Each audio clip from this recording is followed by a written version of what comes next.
Hello, everyone, and welcome to Answer the Call.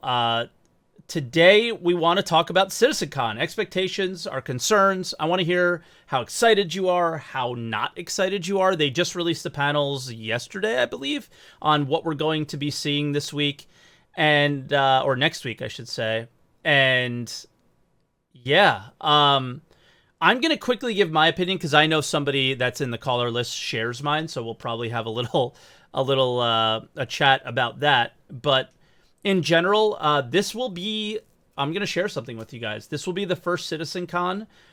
I will not be live streaming my reaction with Board Gamer and Noobifier and Saurus and Detox and Crucian like we've done in years past, many years now. These were some of my most popular streams and something that I think catapulted me on Twitch a little bit from a lower to mid tier streamer in the Star Citizen category to like a mid to higher tier one. I think that those streams were really, really important for me and helped me out a lot. But I looked at the list of panels and I see a lot of the same that I've seen in the past, and it's not really live, and I feel like I can watch it at any time this time, and I'm less excited about it than I've ever been before. So yeah, I'm actually just, for the first time ever, I don't care about the Stanton system or what they're working on now necessarily. I've never been more focused on like, how does the game play now? How do we make the experience better now? Just simply because I guess my mindset has changed. My mindset has changed to, how do we make the current experience better? Because we're going to have to live with the current experience for a really long time. And I'm prepared to wait, but I don't want to wait in this game experience. I want to wait in a better one. So that's basically me. For the first time ever, I just don't feel like I care as much as I used to, and it bums me out that I don't. But I just looked down the panel list and nothing excited me because it seems like a lot of the same. So we're gonna bring in our first caller here. Our first caller is CaptainBerks. He has been waiting since 7 a.m. and it is 9:43 a.m. So claps in the chat for CaptainBerks. That is a dedicated caller right there. So CaptainBerks, I just want to say thank you for waiting. Okay, that's really cool. I'm really excited to talk to you because you were super excited to be here. It seemed like. So can you hear me, dude? I can hear you very fine. Awesome. So yeah, tell me, what are your concerns, thoughts, expectations? Well, the thing with me is I've always been a real fanboy of the idea of Star Citizen. Always have been, and I think always will be. I mean, guys, I'm But bringing it up. He's got a Wing Commander like logo, as so he's a fan. Okay, this is a true fan here. yeah, yeah, I've played all the Wing Commanders. I've played them like crazy. I even know the characters, everything. This is, by the way, Iceman. For those who are wondering. The Iceman. Well, yeah, the Iceman. Well, the thing this year with CitizenCon is, and it's something like I'm really looking forward to it. So I'm really looking forward to seeing some new things, learn to talk. But the thing is, I got the really big feeling that it's going to be underwhelming. Yeah, It's more a 2019 part two. That kind of that's what I feel with it. That's what So I it's was not. getting at in my little intro there. Is it was like, wow, a lot of these panels are very similar to the panels in 2019. In 2019, like we skipped 2020. Yeah, that's exactly because if you look at the panels, you've got, you got your ship talk, you got something about the Gen 12 of Multicore Vulcan. Maybe that's a little bit newer, Sure. but again, planetary tech and tools, server meshing, persistence, some sound things, and well, the other one, which I kind of think is also, more of the same with a systemic gameplay stream of thought, which basically tells a little bit more about the quantum and how it should work.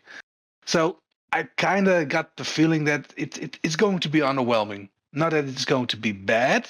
I think what everyone really wants to see is the keynote. Seeing some gameplay for the near future, what's coming. I think that would be the most exciting thing. Sure. But I think everything else, I really think it's underwhelming. And I think because they have a lot of new unknown ships in the mix, and they are going to present that at Ship Talk. I think that's what a lot of people are really curious about, because, well, we all love new shiny things. Don't speak for And all of us. a lot of us like new shiny things. I feel like some people are starting to get turned off by those things. I just noticed Yeah. people comment on it more and more. Is even though like the game, absolutely, this is definitely one of the bigger funding drives for the game. I think, this IAE and Invictus are like their three main like money making drives. So it's only natural that they're going to do these things. To have the expectation of seeing these things, like, it shouldn't be a surprise. But what I think people tend to do is they focus on that, and they go, so you aren't celebrating the community, so you aren't updating us necessarily, you're selling things. They always focus on that, and I think that's not necessarily the right mindset to have when it comes to CitizenCon or Star Citizen in general. Like, it's obviously a business. This is how they make their money to be able to fund the project. You can agree with it, you can disagree with it, that's fine, but it's going to happen. So to be like, wow, 4 ships, you saved them for CitizenCon, this is so unethical, or something like that, it's just like, I don't know. It doesn't make any sense to me when people say stuff like that. Yeah, I do get your point in that. But the thing is, for me, I'm a real, Star Citizen fan, Battlestar Galactica. I'm a real sci-fi game. Other games just don't do it for me. Since I played Star Citizen, feeling the kind of gameplay which is possible, and I have to specify which is possible. All the other games are like, meh, not my kind of thing. So I'm really invested in my computer hardware and everything else just to do things. Got nice. I got a Stream Deck, got nice joysticks, got a separate iPad. Everything. I can enjoy the game to its fullest. Sure. And I'm really invested in this. But every time there was a CitizenCon, I was like hyped. I was like really. I wanted to see it. I was really going for it. And this year, it's meh. I honestly I'm not feel sure. like it being virtual is part of the problem, right? Like, I think part of the allure of CitizenCon is it's really, since the community is so global, it's really the only time everybody gets together and is in one place at one time. And unfortunately, like, this is just like a bigger ISC in a way, is what it feels like. Pre-recorded, which I'm totally fine with. Totally, that's what they should do. But it just doesn't have the same weight to it because it's not in person. Yeah, totally. And the emotion which comes with it, seeing people react to it, seeing the crowd being enthusiastic. It's not only just the game; it's also the community itself. Yeah. And you want to enjoy that with the community, and that's lacking. That's lacking like a lot. So that's why I think it's going to be underwhelming. And one of the things I'm hoping for to see, something which I'm really curious about, is, for example, if they have like the whole sea, show me something to do with it. Like, I was really hyped for the Carrack in 2019. And the Carrack is nothing more than a transportation ship for shuttle, a ground vehicle, and some cargo. Oof. That's it. But it is the most useful and the greatest ship of all time, and some people are very upset. It apparently didn't win this ship competition that, like, it was a favorite in. Something weird happened, I don't know, but people were really upset about that. Yeah, again, I do love the Carrack, don't get me wrong, but I miss everything else, what I can do with it. And I've got no problem to waiting for it and seeing what's going to happen, but I want to play the game now. Like, I'm 45 years old. I've been witching this project since 2014. Since 2014. I've invested a lot of time, and I've done a You lot were of in like things. middle I've played. school when this came out, right? I was already working. I'm an old guy. I'm just kidding. I'm just kidding. Okay, but I was really, really looking forward to it, and it has its good point because I learned a lot about expectations within development, and I'm a web developer by nature myself, so I've learned a lot of things. Like, well, sometimes you need to disappoint people, and it's okay. Mm-hmm. But the thing is, I want to see more now, not something which is for. I want to be able to play with more than just only my friends. I want to be able to join my friends like easy, not removing all my friends while spamming the join server button. Yeah. That's the point I'm in. I want to do more. I don't need all the game features ready and perfectly and everything else. I just want what we have. I want that good. That's it. And I want to see that. I want to. Unfortunately, that's not Citizencon though, and I think maybe we're semi getting off topic, but I think you and I are kind of in a similar place where our focus is more on the game, what is there, rather than the glitz and glam that the very LA, like this is the most LA thing about Star Citizen, right? Is it's just the show and of everything. Like it's not necessary. At least for me, that's just my opinion on things. I think a lot of people enjoy it, but for me, I think what CitizenCon was great about was just meeting the people that you're friends with outside of, actually outside and in real life. But the idea of like where your focus is, I think that's probably why you feel it's underwhelming, because you know what you're gonna see is not something you're gonna play, right? Because that's been the history. Yeah, that's basically it.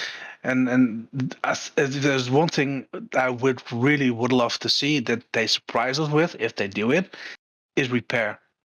I want to see something of repair, because the next big gameplay feature which they are going to work on is salvage, and they couldn't do salvage without repair. So that's kind of my hope. That's something I would hope to see.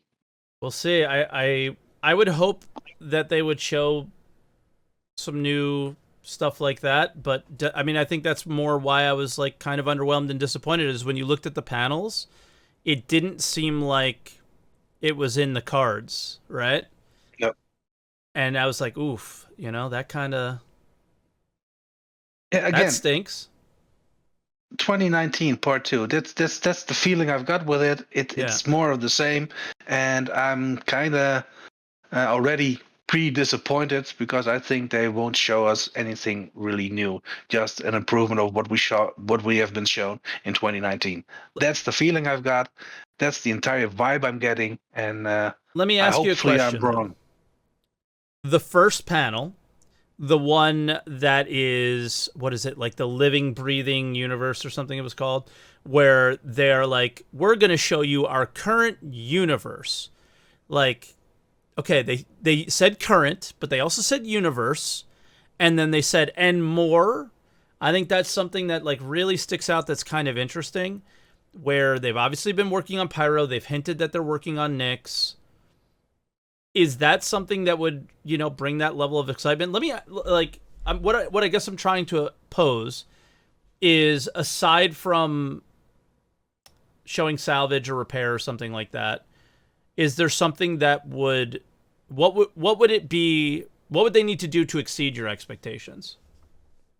They need to show me that I can play in a team. For example, there is something I can do with my friends.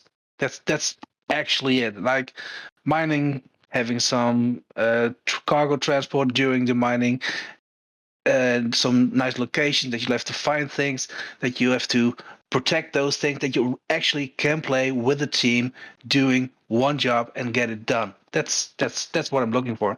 Yeah.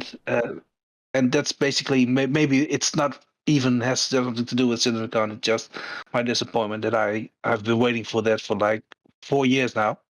to actually do something together, and that's my thing. That's to be very honest, and that's why I think it will be underwhelming and more of the same. Okay. I'm kind of losing hope. Yeah, I mean, I feel like it's hard not to. If you've been around for, I guess, the last few years, like even from 2018 to now, I think, or like even CitizenCon 2019 to now, if you saw CitizenCon 2019, bought the game maybe or something like that, the level of progress being made in the forefront that is actually tangible and that you can play and enjoy was very little in comparison to, like, you know, some of the things and hurdles they've got over behind the scenes that we're not quite ready to experience yet. So it really has been a rough couple of years, and I can totally understand people starting to lose faith in stuff, right?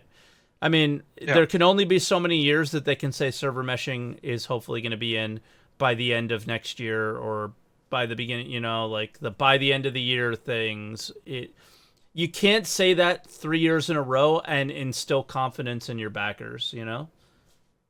Yeah, and again, it's not, a lot of them they are not trying and they're not doing the thing. They are really enthusiastic about the problem, like CIG is, but I'm done basically waiting. I want to see something now. That's basically it. I don't know if you will, CaptainBerks, but I appreciate you calling in. I think we'll let you go here, man. We'll end it at that. Yeah, okay. All right, brother. Have a good one, and thank you. Big fan. I'm a big fan of you because you waited so long and you started the show off. We're ready to go at 7 a.m., man. It's awesome. Man, I've done bounty hunting. I watched YouTube videos, and I saw somebody screw up some piece of equipment. But again, I'm kicking him out. So here's what happened, guys. I just bought a VKB Gladiator stick, and I broke it on the third day using it. I literally broke it into pieces. And we said we weren't going to talk about it anymore, and that's why I kicked him out. So without further ado, I want to give a little intro before we start this, actually. Our next caller is CaptainBerks, live streamer on Twitch, makes really awesome tutorial YouTube videos, and his links will be in the description, of course. He messaged me last night. I was planning on doing this podcast, like discussing Citizencon, what are your expectations, all that stuff. He messaged me yesterday or last night, I can't remember, about this specifically, and was like, I really want to talk about this. And I probably should have had him on as a co-host, but I didn't prepare myself for it, so I apologize. We're just going to have him on as a caller today, but yeah, I don't know. I always do this. I just, whatever. I'm sorry. I'm sorry, Berks. We should have had you on as a co-host. I'm just letting everybody know. I don't know why I'm apologizing to them when I should be apologizing to you. My bad. No, it's okay. It's okay. I'm glad to be here. Yeah, and I know you had your cam. Okay, there you go. You're putting it on. I know you had your cam on and then you turned it off, so you're more than welcome to put it on. I really like your lighting in the background, by the way. It's really nice. Okay, do you? Here, let me turn my voice activity on. Yeah, thanks for having me, man. I feel like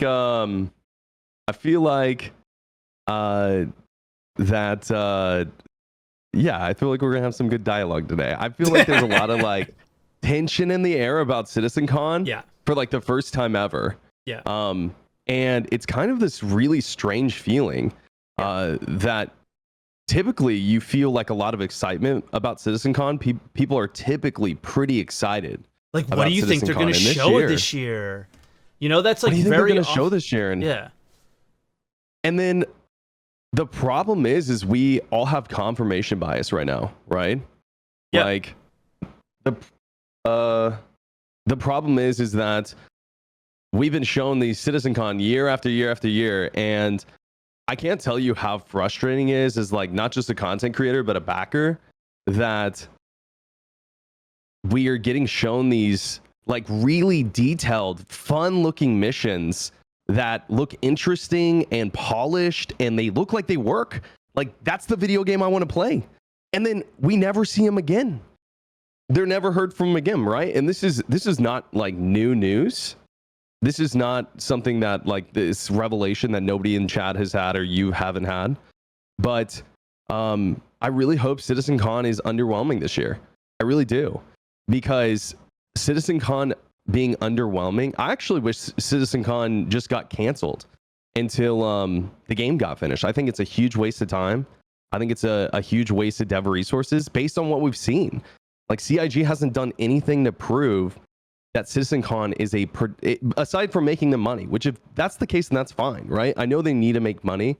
Like, I'm not denying that. I'm not, like, people are like, well, they should just stop selling ships. I understand CIG needs to make money, but it's so frustrating as a backer, them trying to sell us year after year on these missions and these dreams and these gameplay loops that don't exist, right? Like what you said, server meshing's coming next year again. It's coming next year again.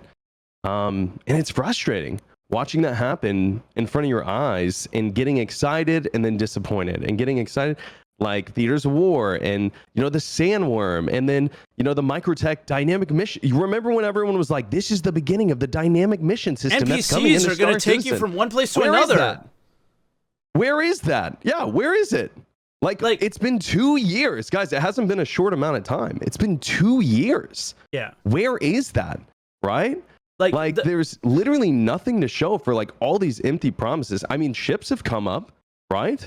There's been ships that have been developed at CitizenCon and shown at CitizenCon, and they're out, and that's fine. Again, I know CIG needs to make money, but if that's all it is, then I got a better. I mean, CIG needs to just do like another Invictus is what they need to do, right? Like just make an in-game event for everyone to experience, and then that's it.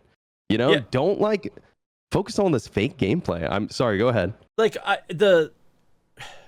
you're me 5 years ago, right now. I was like, we shouldn't be doing any of this. We shouldn't, like, there was a time where, when did you back? At the end of 2018. Okay, so in 2015, 2016, 2017, like, so right kind of before you came in, they were also going to Gamescom and doing a whole demo at Gamescom as well. And it was just like all of this work being put into these demos that were taking away from the actual development of the game. But they would always argue that it was a push for them to do certain like features, like procedural planets. All right, the demo at Gamescom is procedural planets. So we are going to push. Everybody's going to work on that. The demo at CitizenCon 2017 is ArcCorp. We're going to push for that. And that was always what they communicated to us, was the benefit of CitizenCon and doing these demos. Is it's the whole company gets together, they push for these things that you need, right? You, as a backer who's come in 2018, is starting to see that not happening as much anymore.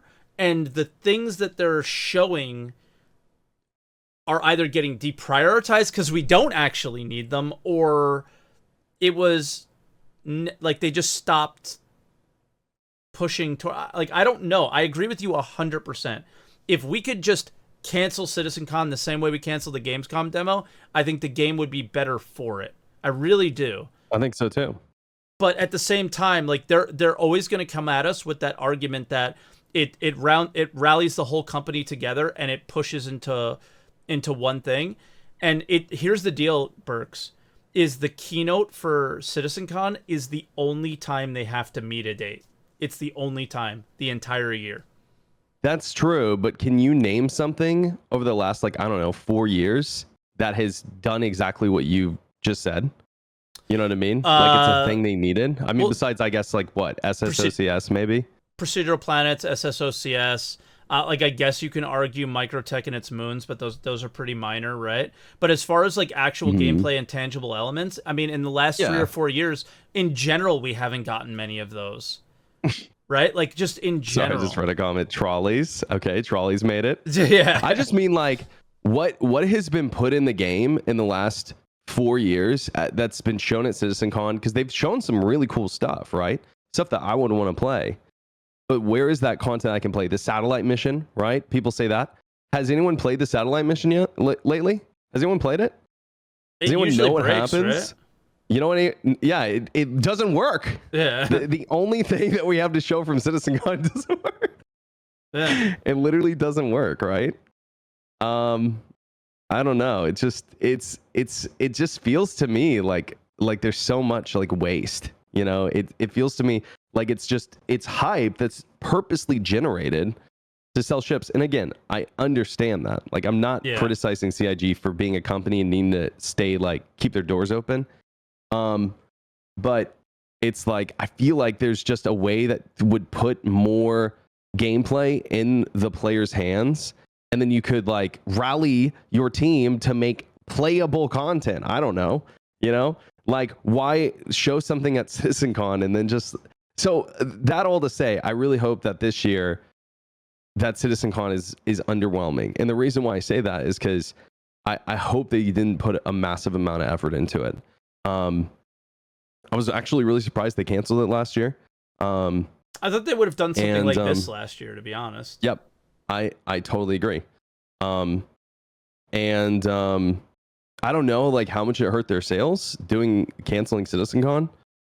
Someone in chat may know if it was like a huge percent. I mean, they had an insane year that year because of the pandemic, though, right? So it's like everything is skewed in 2020 as far as funding goes in a weird way. Sorry, go ahead. No, go ahead. I was just gonna say I don't know. That was like the last thing I was gonna say. Well, it's just interesting to me because am I wrong saying that Invictus, the first year of Invictus, was like the record breaking? That was like the most they'd ever made in one event, right? Sure. What am I don't know if I am, but I'm gonna pretend like I'm right for this case. It's like if they do more events like that again are just in-game content that people can go to and do. And I know they do some of that for Citizencon, but walking around looking at ships is getting boring. All right, let's be honest. Like, do you guys really want to walk into a fake Citizencon like ship show in Star Citizen and look at the same ships over and over again, you know, for the next like 10 years? Like, I want like content attached to it, right? Like, even if it's like another dynamic event, like push for another dynamic event to come out. You know what I mean? Push for another gameplay event, whatever, you know, stuff like that. I feel like it's going to be way more, it's better for the player. And I feel like it might even be better for CIG sales, honestly. And then it doesn't leave a bad taste in people's mouths 6 months later when they're like, oh wait, none of that stuff was real. I mean, I'm going to piggyback. Yeah, I'm going to piggyback off you a little bit. Like when you asked me the question of like what tangible things that have been at Citizencon that we're playing in the game that are useful, it's really hard to think of them. But when you look at Invictus and IAE and the dynamic events that they put in for those specific things, those led to Xenothreat, led to Ninetales, which will hopefully get better, and those were actual successful in-game event, like quote unquote successful in-game events that were really good.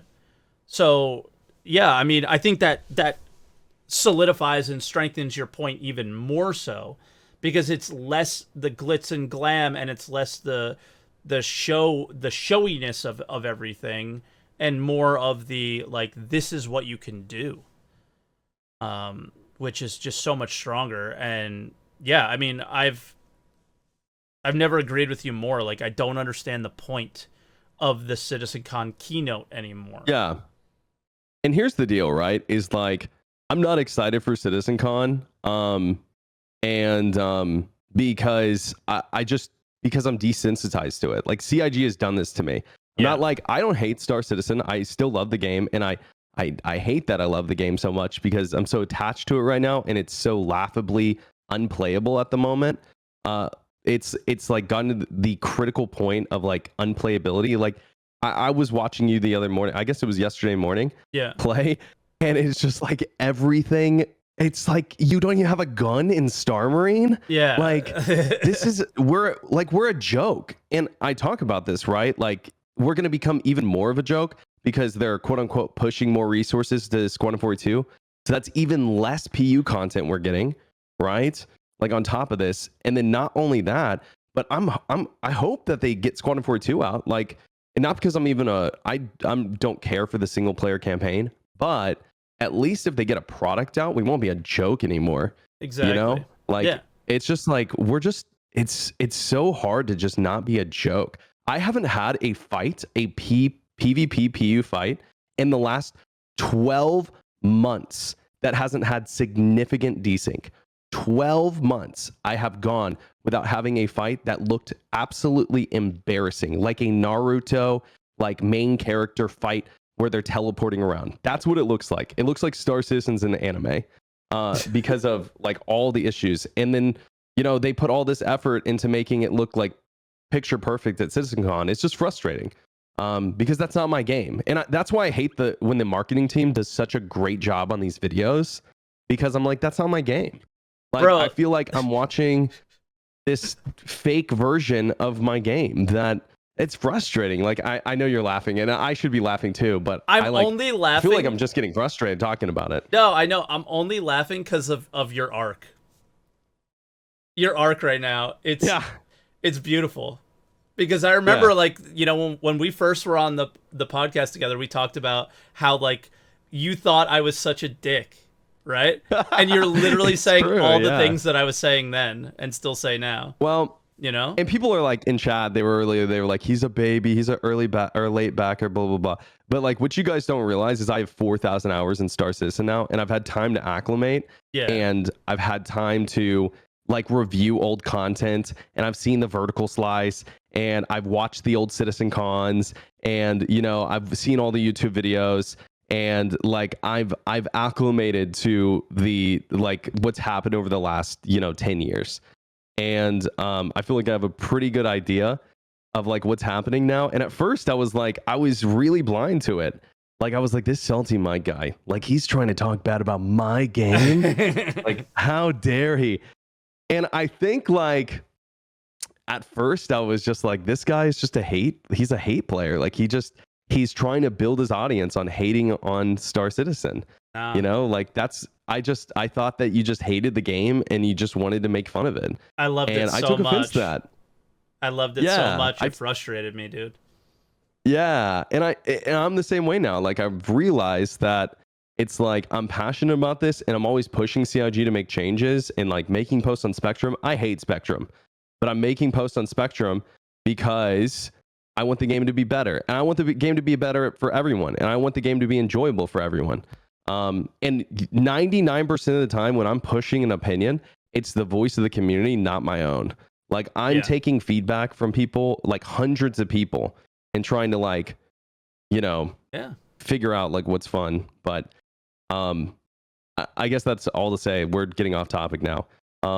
Sort of. Is that... It really does come down to like CitizenCon is this like celebration, and it's hard to celebrate this year, right? What do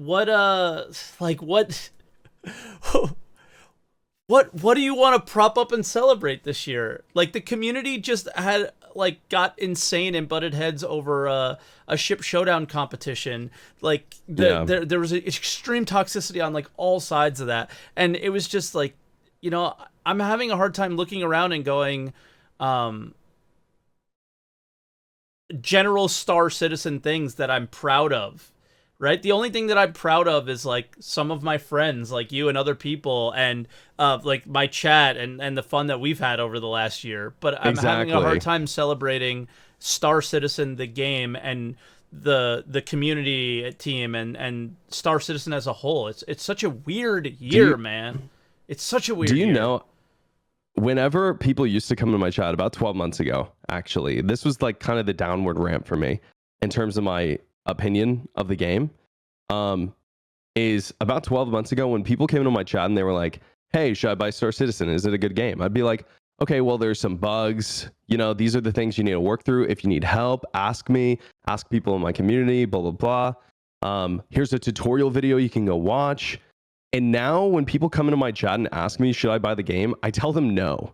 Like I straight up tell them, do not buy Star Citizen. You should probably wait. If you really want to play, you can wait for a free fly and try it out. But 90% of the time, I just straight up tell people, do not buy Star Citizen. I have almost no referrals. Because it's not endorsable. Yeah. It's not endorsable. how, like, I really hope CIG, like, it's not even, I'm not even trying to like take jabs at CIG. It's just like the game is not in a playable state, right? At all. There is nothing, like, it's like all of the, and maybe it's like, you know, it's really just the server stuff, right? It's the server stuff. There's a couple of things. Mining needs to be buffed. Trading needs to be buffed. Like, trading is a joke right now. And then it's like the server stuff, right? But all the hard work that CIG puts into the game, it's just absolutely diluted and destroyed by the servers just being completely non-functional. And so how am I supposed to take a new or recommend someone come play this game solo, let alone like me even holding their hand, right? And have a good time. The chances of them doing that is like pretty much zero, because you have to be an expert in bug, like not removal, but repelling avoidance, to even play the game. Avoidance. Yeah, you have to be an expert in bug avoidance to even play the game. Can right? I pull to even you have out, a decent time? Let me pull you out of this a little bit, and let's touch. No, it's fine. Because we're talking about CitizenCon. My bad. I'm getting carried away. Go ahead. You're totally justified. There's nothing wrong with it. I'm going to tie it back into CitizenCon though. I'm going to play devil's advocate for you, but I don't really believe this. But I'm going to play a little devil's advocate. What is CitizenCon going to do to fix all those problems? What can it do? What is CitizenCon going to do to fix those problems? Well, I think the idea is just like putting in like content, like instead of worrying about these huge, massive events. Because I mean, it's not a secret that these events are a huge, like undertaking resource pool. Yeah. Right? Huge resource pool. TwitchCon is the same way. I worked in film for 10 years. I used to do events like this.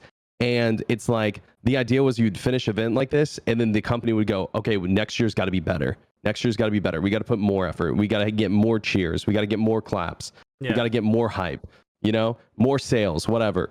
Right.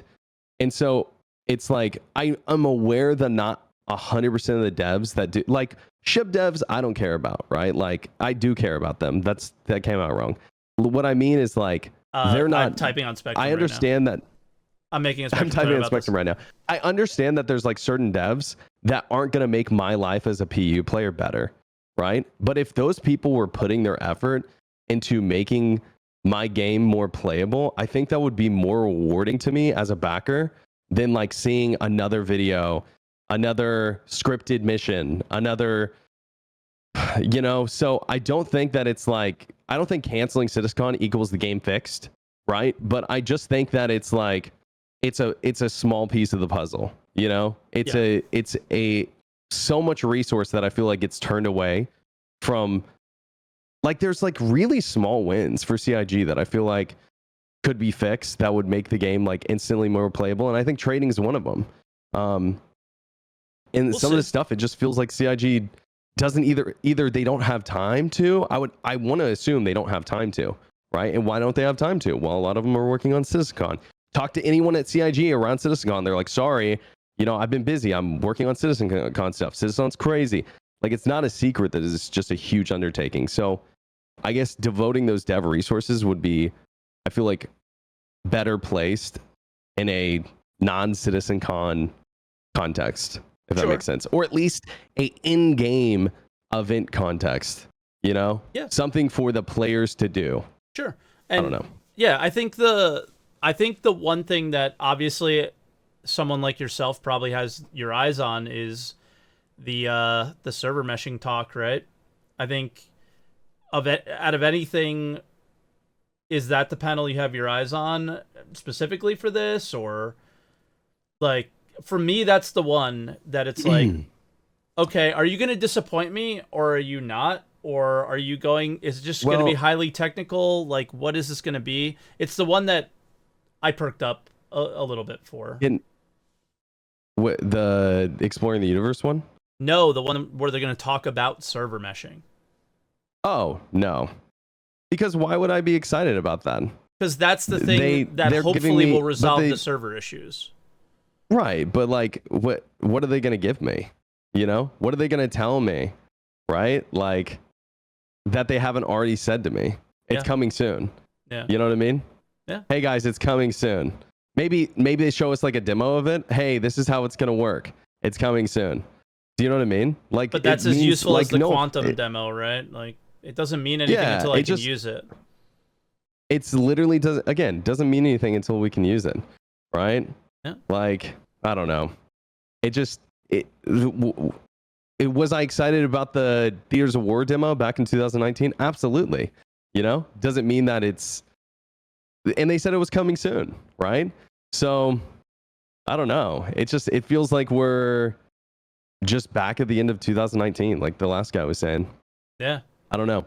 I don't feel like I'm desensitized to the idea that anything that's said at CitizenCon is actually going to happen. Yeah. You know, it's just, that's where I feel like I'm at. And I feel like that's where a lot of people are at. Yeah. It's tough, man. I think this year isn't a real CitizenCon. It's going to be so weird. We don't even know if they're doing like a real keynote or this big demo at the beginning of anything. I think we're assuming they are, but they're not like telling us. I don't know. This is so weird. Everything about this is just like the weirdest. This whole year has been crazy. And like 2020, all we wanted to do was have the year end. Now 2021, all I want to do is have the year end and just like get into the cooler stuff, hopefully. But it just comes down to, I agree with you 1,000%. If we're not taking CitizenCon and going like the focus on being like, this is what you can do in game and it's out today. Like, I just don't understand like why that, great. You know, why that can't be a thing. Like, there's a patch that coincides with CitizenCon. Like, dude, like, can we talk about this for a second? Like if one patch a year, maybe? Like, do we have to go back to that kind of shit? Like, one huge patch every year? Like, just get it in and make it mean something? I don't know. Yeah. I don't know, because, like, 315 is looking like an all right... Like, honestly, and here's my stance on Star Citizen, is I actually think the game would be quite playable at the moment.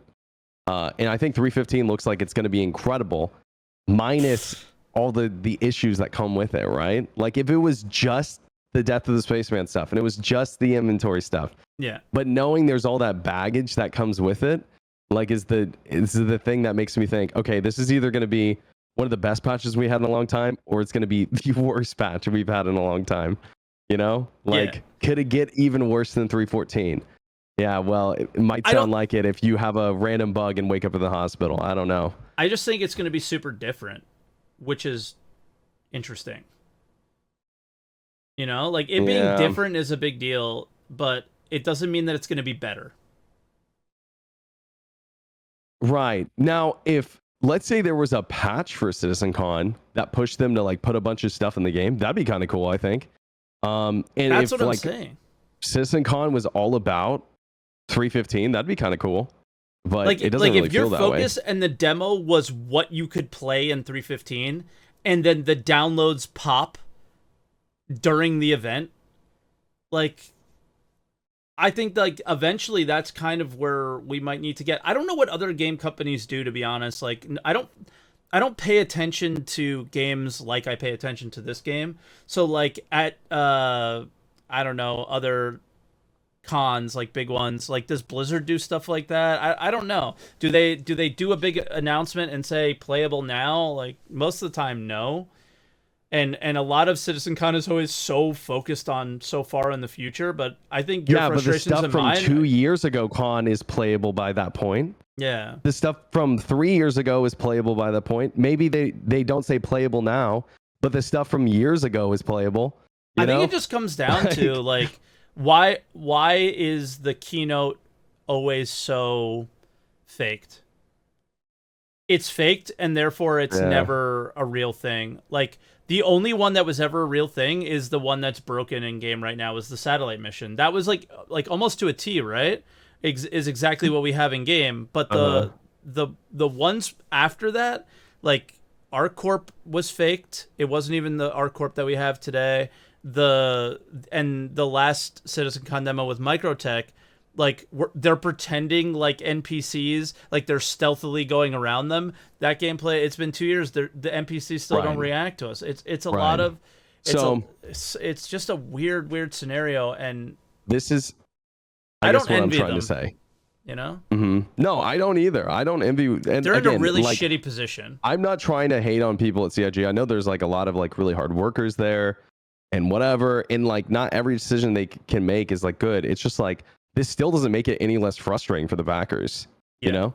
Yeah. Like it's like it feels like we're both on fire. You know what I mean?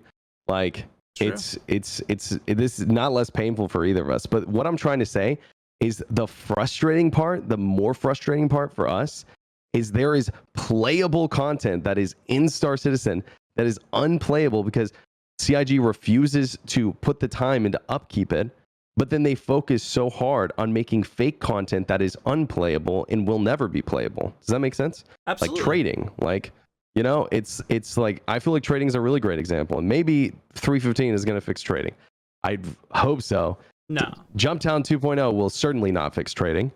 And it's 314 trading is like, it's abysmal, you know? And it's, you know, I have a whole post on Spectrum about that. I'm not going to get into that, but I just think that it's like if CIG put the effort into fixing their gameplay loops that already exist in the game. I'm not asking for a new gameplay. It already exists. It's already there. That they do into gameplay that doesn't exist, I feel like I'd just be a lot happier. I don't know. As a player, you would be, but I'm not asking for perfect. I'm just asking for bearable. I think you would be, but you would be disappointed with the lack of progress on the other end. Because at CitizenCon? No, on the lack of progress of the game moving forward in general, because the constant upkeep. Like, here's the thing, man. How long does it take to change some values on trading output? That doesn't fix trading, like, dude. That would not fix trading. What do you mean? I think it still makes trading doesn't get fixed until it means something. Like, the whole thing is like, is trading really fixed if all you're doing is watching your UEC value go up? Like, some people care about that, but trading would actually be fixed if it was meaningful content, because then people would do it more regularly. Like, there's no point. The only dynamic content that's ever been generated in Star Citizen has been built around trading being valuable. Yeah.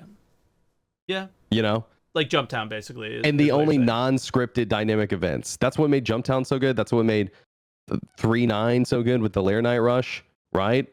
Like, people fighting over these locations. Sure. And it had nothing to do with dynamic events. It was unscripted. You're just a young lad. You didn't know what was going to happen. You're just a young lad. I'm just a young lad. So the whole thing, this is their justification all the time, right? And this is the thing that is really frustrating to hear, and you're going to start hearing a lot of it, and it really sucks. Is they'll go, well, CaptainBerks, I know you're very frustrated about cargo, but here's the thing. We're planning over the next little while to do a cargo refactor. So all of those bugs and all those issues, we're not really going to focus on them right now because we're going to be refactoring them. They do this for literally everything. So they go, you know what? I know. That's going to get ignored forever. And here's the thing. You can't argue against it. It's so, like, they just win this argument every time with this bullshit. But then the problem is that they do this for everything, and then they just leave everything to die.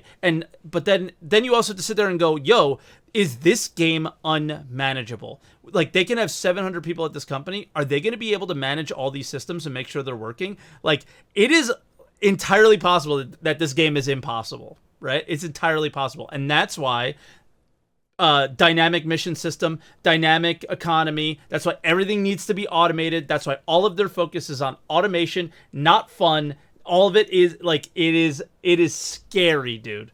Like, I know we're super off topic. I don't give a shit. It is so, like, that's why CitizenCon is not exciting, because you know what they're going to talk about is the automation. This makes things easier. This is going to make us be able to manage everything, blah, blah, blah, blah, blah, right? So it's... Right. That's what doesn't excite me about CitizenCon anymore. Is that exactly? I understand, yeah. It's just like, I think that it's like there's still like, and excuse me for saying this, I feel like there's still band-aids to make the game playable in the interim that are really easy. And then they like again, like just buffing the values to trading. But they don't want to break the economy. That doesn't fix. But they don't want to. What economy? I know it's Can really you answer silly. me a question? Can someone in chat answer me the question? What is the difference between someone having 1 trillion AUEC and 100 trillion AUEC? Is there any difference? Is there any difference between those two numbers? More med pens. Well, the 100 trillion, they're both selling money on eBay. That's for sure. But aside from that, more med pens. More med pens. You know what I mean? It's like there's no upkeep. There's no cost of living in Star Citizen, right? There is no economy. The economy doesn't exist. So it's a laughable excuse that they would say the economy, especially when people are doing RMT bugs and glitches to make infinite money. But the thing they need to remove is the thing that's creating dynamic, fun gameplay. Like, okay, like why not remove that last? Why not wait? Why? Because people are going to say, because they need people to test other stuff. Yeah, I understand. But then they call the game a live service. It's literally Chris the Roberts cargo. himself says that. It's literally the cargo refactor, dude. It's so annoying. But that's what's keeping you from. That's why they're not maintaining it. It's so silly. Oh man. But so. Jared said the cargo refactor is actually in progress. That's why they showed the whole sea. So for me, I got a little bit of hopium out of that. Because, like, okay, I got a tiny bit out of that. It was like, all right. So in three, like, how many 3 dot, like, what number are we going to get to? You know what I mean? Like, this is crazy, dude. This shit is just fucking crazy at this point. Yeah, it's just like, I just don't know what to expect anymore with Star Citizen. Yo, is New World out yet? Like, shit, dude. Yeah. Come on, bro. I'm so bored. Exactly. I just feel like I'm at like the end of the rope with Star Citizen, Like, I feel like I'm just coasting at this point. Like, I'm trying to have fun in the game, and that's it. Like, the problem is you're trying to play the game. You're trying to play the game. That's the problem. True. People really do enjoy this game. It's crazy. Like, if you like take a second and look at the universe, even though I know it's just one star system, of the world that they built that we could play in, dude. It is just unsurmountably better than everything else I've ever seen. And that's the most frustrating thing about it. And that's what CitizenCon used to be about. Like, I'll bring it right back again. That's what was so hype about CitizenCon, is we didn't necessarily have that world yet. So when they showed us that world, like when they showed us at 2016, that like flying into the planet, flying past it, I mean, man, I had butterflies in my stomach and everything. That was amazing. And then I saw the trees popping in and out, and I'm like, oh shit, like, uh-oh. Yeah. And then, and it took forever to come in and all these things. But in the end, like, they got there now. It were 4 or 5 years from, like, removed from that. They got to that place where it was like, you're just like, wow. And I know you're frustrated. And you have every right to be, but I'm starting to turn my frustrations and be more positive about stuff, because I do see them starting to go, yo, we need to gamify stuff. All right, reputation. Like, there's I hope they do. Yeah, so it's like there's some things that I could get excited about at CitizenCon, like Luke Presley's panel. They're talking about reputation and it being part of the mission system. So there's things that, like, you can actually grind towards. Like, how are you going to funnel us together as players? Like, you have to accept now. They have to accept if server meshing, if they must know where it's at if they're going to do a panel on it, right?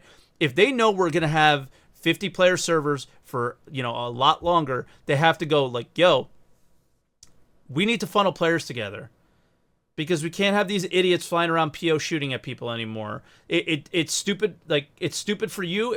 I'm not calling you an idiot in that way. Okay. This is you guys are sensitive. I don't do that. You guys are sensitive, you PvPers. I've noticed. All right. But in general, like, flying around PO and just shooting at random people to try and incite a fight is stupid. And it's not stupid because you're not stupid for doing it. Like, it's the only option you have. The flying around and funneling people to an area, especially now if we can loot players, who knows if loot drops from a ship when you blow it up, right? Like, what in that inventory? Is it going to turn into a box if I blow it up?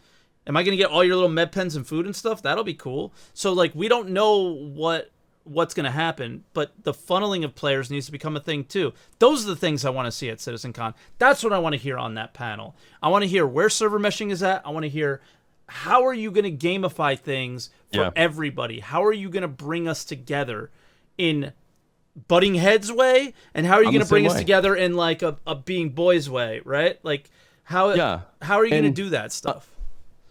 unpopular opinion, I don't even think server meshing needs to be this multi-thousand person thing like that people think it is. I think personally, I think it never will be. Maybe, maybe not. I hope I'm wrong. We just need more players in the server. We can't even get 2 people in the same spot right now, and it work. And this isn't a 2-man AC lobby. Two people in one AC lobby. It doesn't work, right? Yeah. So, excuse me for thinking thousands of people isn't going to work, right? Yeah. And hopefully they get it working together. Maybe they will. But I think personally, it's like working on this objective gameplay that you're talking about is like way, way better for the game. Just give us stuff to do. Make there be. You don't have to sell the ships problem if is, the game I sells start itself. asking for that. I start asking for that, but the game can't handle it. Is the problem? Yeah, it's like we want what the game can't handle. Bro, it's this circle we've been in since about the time you backed. It's like they were starting to like focus on server meshing and do these things to make the game happen, and then they hit roadblock after roadblock after roadblock, or fuck something up or whatever, or they didn't expect this, and excuse after excuse after excuse. And I'm not saying that in a negative way. It just is what happened, and we hear the excuse, right? That's just, it is what it is. It's facts. And the level of patience of even the most positive people are starting to wear thin. And that is where it's going to be a problem. And that's where this CitizenCon was like, this year, man, this had to hit, and it had to hit hard, because you didn't deliver shit to us the entire year.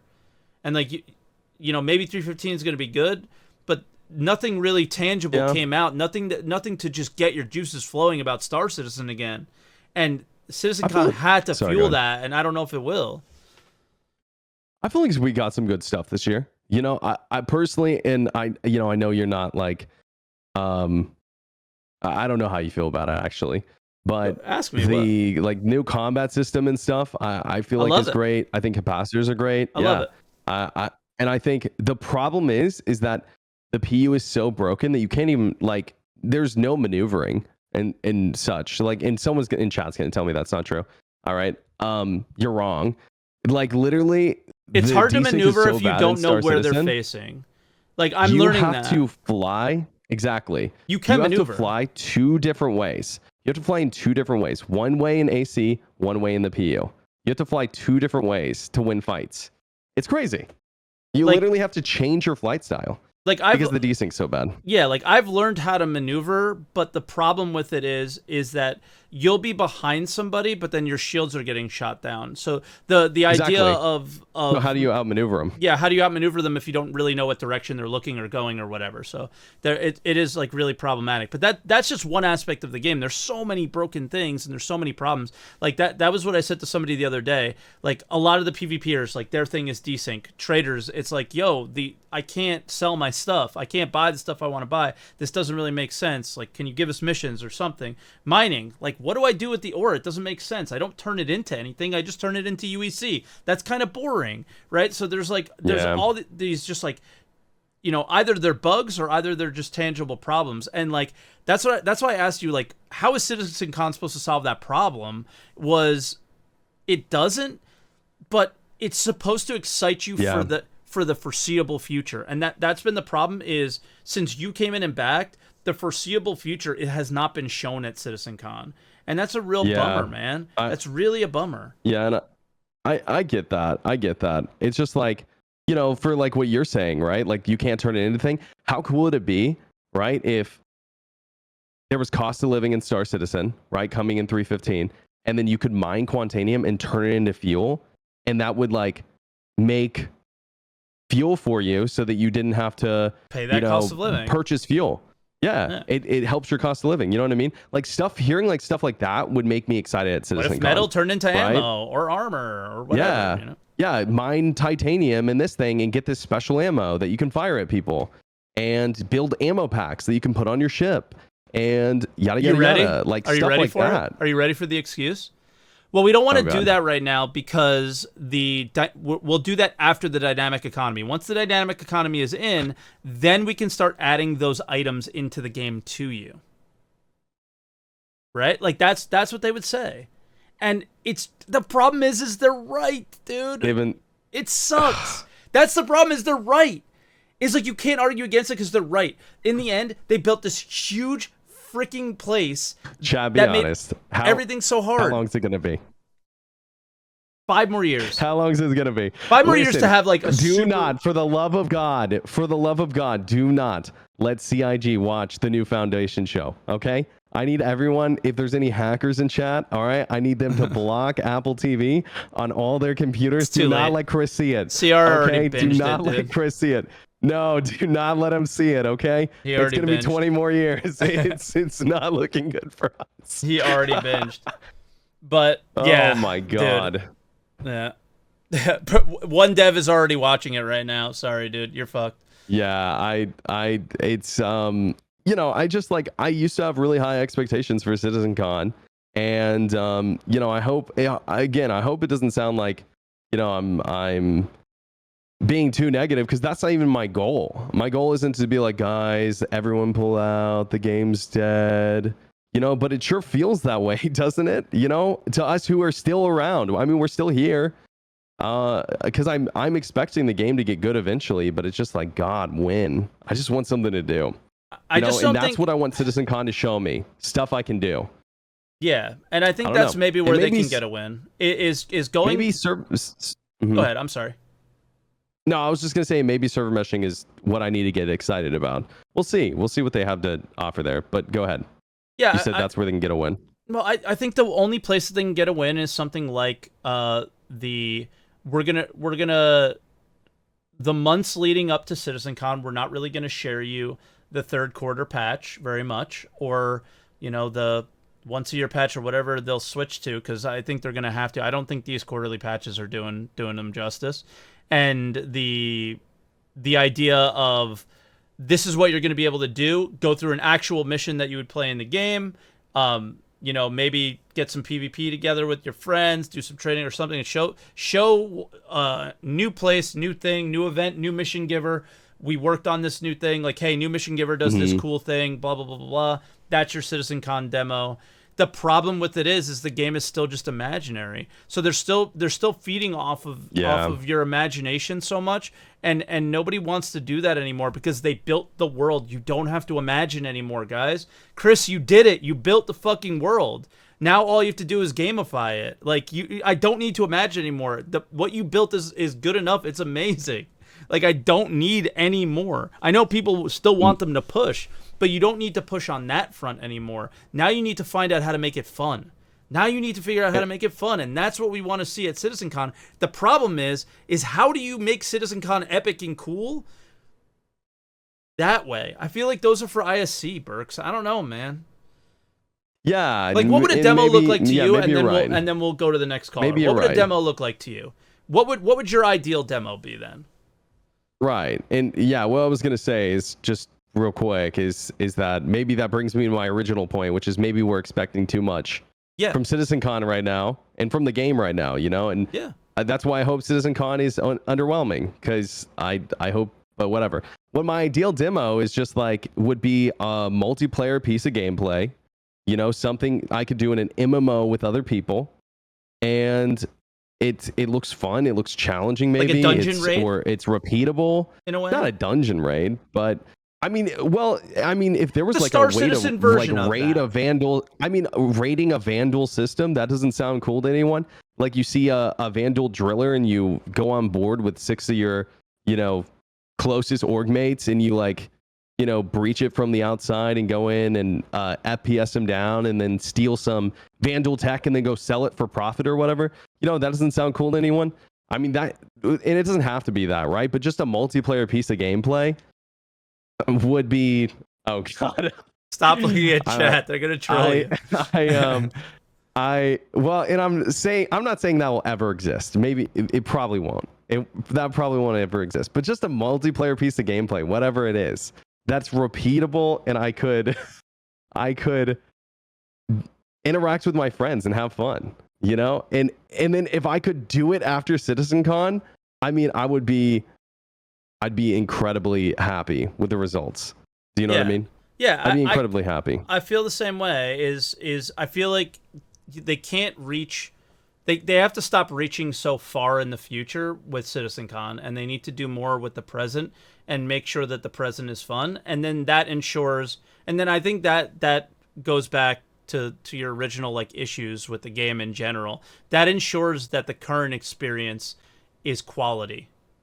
Is if the demo that you do is within the confines of the current game experience, or in the current game experience that you want to deliver in the third quarter, then you are ensuring that your current game experience for the players who have already paid money, are consistently like subscribing to the company still or whatever, are ensured that their player experience is up to the best possible that they can do given the alpha state of the game, given all the other scenarios that you and I are very clearly aware of, right? It's just right.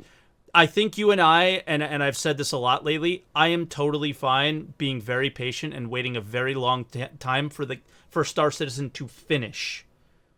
But while we're waiting, I don't see a reason why the current experience can't be more fun.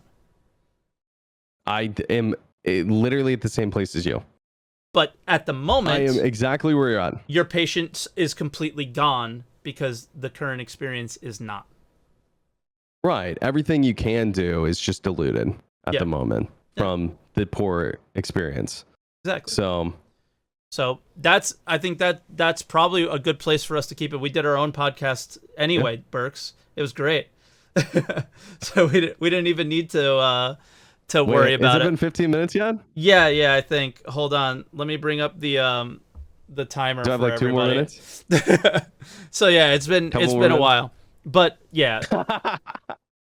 So I appreciate it, Berks. No, dude. If I'm having a good conversation, I try and keep it going as long as I can, and it was fun. Yeah. So yeah, I mean, I think you and I are on the same page with that. I'm curious what other people think. Some people might be super hyped for this. So cool. Well, yeah. Thanks for having me, Mike. I mean, that being said, best of luck to CIG at CitizenCon. I hope it's a good one. Yeah. And I hope. I hope it's good. We'll see. We'll see. I'm gonna get my stick fixed, and hopefully I get a little better at PvP, and I can join in with you one day. Yeah, it sounds good. We should. That would be awesome. All right, bro. Cool. All right. Take it easy. Bye.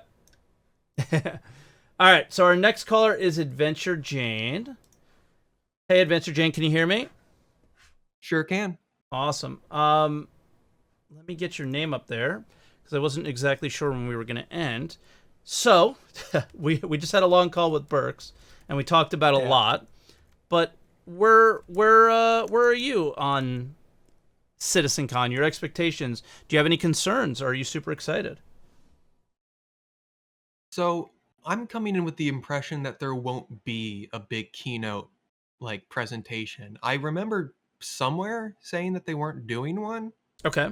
I could not find where that was now. That sounds familiar. But yeah. So that it's just going to be all the little presentations, not, a big sandworm. Long form ISC is kind of what it feels like, right? And in general, I'm excited because while I've, watched CitizenCons before, I've never actually watched any of the actual little presentations. It was always just watch the big sandworm and be done with it. So I'm excited to see all that for the first time. Okay. The problem is that these panels don't look very good. We have Life in the Verse. Their descriptions are very generic as well, right? And I so they don't know if that's because they're being cheeky, like, ooh, we're still not going to tell you until the day. Yeah. Like, they might be epic. We don't know. Yeah. They have what's already in the game, more JPEGs, an entire panel on Gen 12 Vulkan. What are they going to do an entire panel on? We're going to get some better frame rates. I don't know. Yeah, but that's how it would look like for you. Like, here's the thing about Star Citizen that I don't enjoy personally, but some people really do, and I totally respect it, is Star Citizen is all about, like, opening up the door. Sorry, your voice is a little bit too low, apparently, so I'm bringing you up. I got you. You don't have to... I can turn that up on mine. No, I got it. You don't have to worry about it. Right. I got it. I just wanted to say, because I was, like, kind of getting distracted with my thoughts, so I'm sorry. But them opening the doors to the development of the game of Star Citizen is part of their thing. I personally don't like that thing about Star Citizen. I'm very much like Berks and very on the same page as him. I want to log into the client and I want to play the game that they put in front of me, and I want it to be fun. And that's it. That's all I care about personally. But some people care about, like, the nitty-gritty and the nuts and bolts of the Gen 12 renderer. Some people do care about that stuff. Quite a few people watch the game dev Star Citizen lives, right? So having some of those panels are not, like, may not be for you and I, but they are for other people, I guess. And what we'll get out of it is exactly what you said. When, how far is it right now, and how is it going to help me? That's, like, all we need to know, right? Like, these are important things, getting better frame rates, getting server meshing. But, like, from my perspective is that they constantly seem to overhype these technologies. Like, so do we, though. Yeah. Like, when part of that the problem latest is us. sprint report, they called adding a cowl when you have two armors, like, Zeta tech. Like, Theta Geo, dude. Yeah. Hell yeah. Like, how... I just get the impression that, like, oh, these are groundbreaking technologies when they're just reinventing the wheel. Maybe. So, like, I just don't get excited about these. No. What would excite you? What would excite me is, honestly, if they just did an entire thing about bugs. Like, you know, that's something we can all see and is very specific to Star Citizen's issues, you know, versus, we're getting server instancing. You know, it's like, oh, these, the sprites, they show up as black squares, you know, and here's why that happened. And here's how we're fixing that. At Citizencon, though? Yeah. I mean, that would be something interesting to show, like, the development. I guess. I mean, I guess it's similar to the way I'm not interested in how the Gen 12 renderer works, right? That you want to see the... Here's the problem with that, though, Jane. Is if they could smash the bugs, they would have done it already, right? I mean, that sprite bug's supposed to be fixed for 3.15, but they always seem to they don't do, like, intermittent bug patches, it feels like. They always save them for the next big one. Yeah. I mean, I think that's part of the problem. I wonder, man, if these quarterly releases are gonna stick around. Yeah. Trying to do these, like, quarterly things never seem to work. Like what Half-Life tried to do that with their episodes, and it didn't pan out. It just provides the same underwhelming experience that Citizencon seems to be bringing to the first couple callers, and what sounds like yourself as well. Yeah. Mm-hmm. So, I don't know. Is there anything... Like, how about this?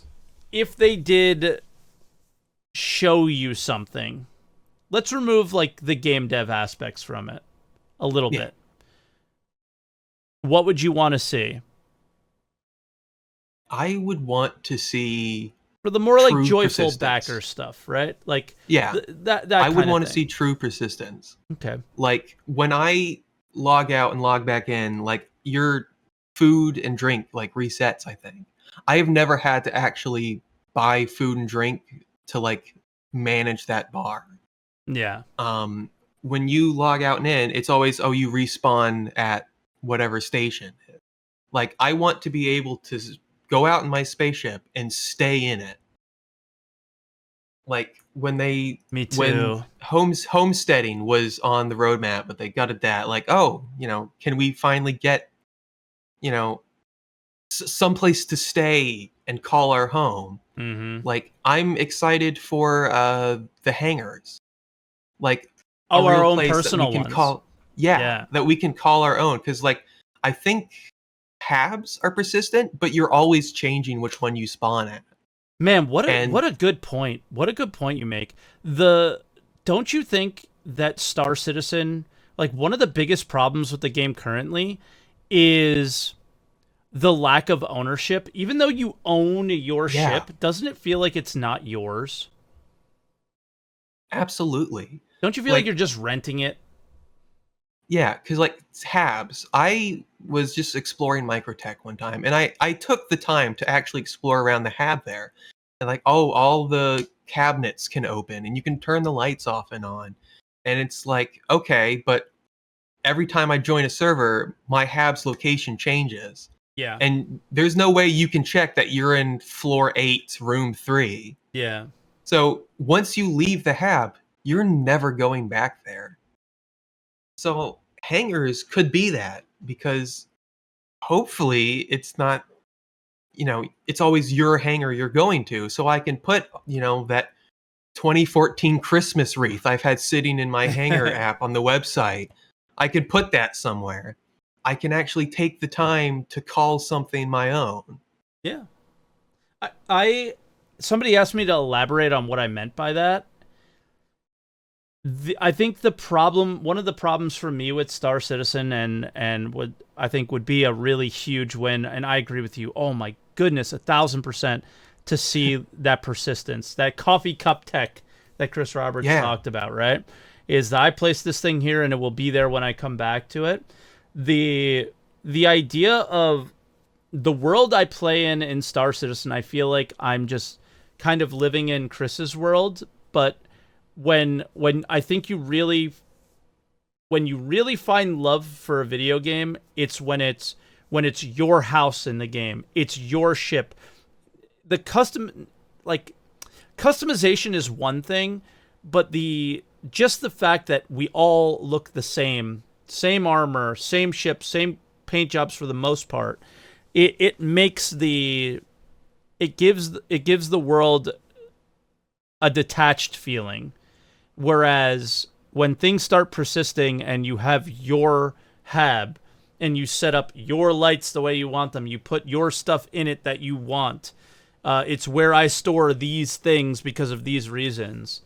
I think that will be something that enhances the game more than a salvage career, right? Like salvage coming into the game, refueling coming into the game. I think the ability to have your ship feel like it's yours, to have your hab feel like it's yours, and to feel like you own something in the game creates like the sense of I don't want to lose that thing, or I want to take care of this thing, and then it creates reasons to play the game as well. Yeah, because like right now, like even what's supposed to be persistent, like ship location, just isn't.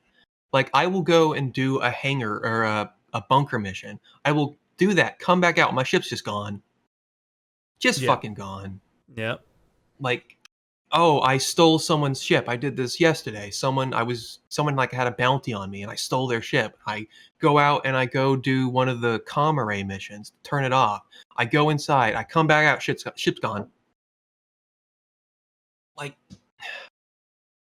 I just want to be able to actually live in that space stream but you just can't, because we're in one system. We still have to respawn at halves.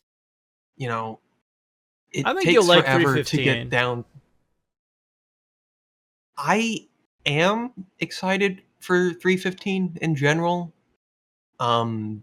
But since it's still going to be tier 0, Yeah. like my 300i isn't doesn't have any like locker spaces in it right now. So it's just going to be ship inventory. You know, like I want to be able to. It'll still be the magical wallet, right? Which will feel weird. Yeah. But do you feel like you could fake it at least? Like I'm kind of excited because at least I could fake it. Yeah.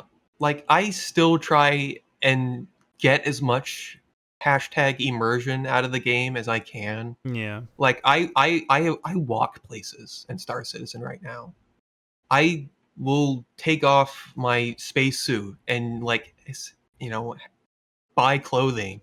I attempted the fabled bartender AI. It's fucked, but I still did it. Like when they did the public PTU back when 3.14 release, and I played around with some of the ships, I played around the Gladius, and like, holy shit, this is cool. You know, it's got the cool fold-out gun rack and the personal inventory. I can't wait for that to come to the rest of the ships. Any day now. Gold standard. Everything has to go through the Yeah. gold standard rework now. Excited? Yeah. If it comes out at a reasonable time frame, you know, and they're doing the squadron stuff first, so it's all combat ships. That's another thing. I'd like them to focus less on combat, because then they would have to actually deliver careers, Jane. Yeah, but at least make ships specific. Like every ship except the Argo Cargo has a gun on it. Why does a racing ship need a gun? Why does the Mole have a gun on it? Hey, you got to protect. You got to protect. You got to stand your ground. That's what it is. Yeah, you're in the Murray Cup, and you know some guy passes you. You got to blow him out of the sky. Stand your ground. I felt threatened. So yeah, but I don't know. I mean, like, let's try to take it back to CitizenCon a little bit. yeah, Is there any specific panel that you have to see?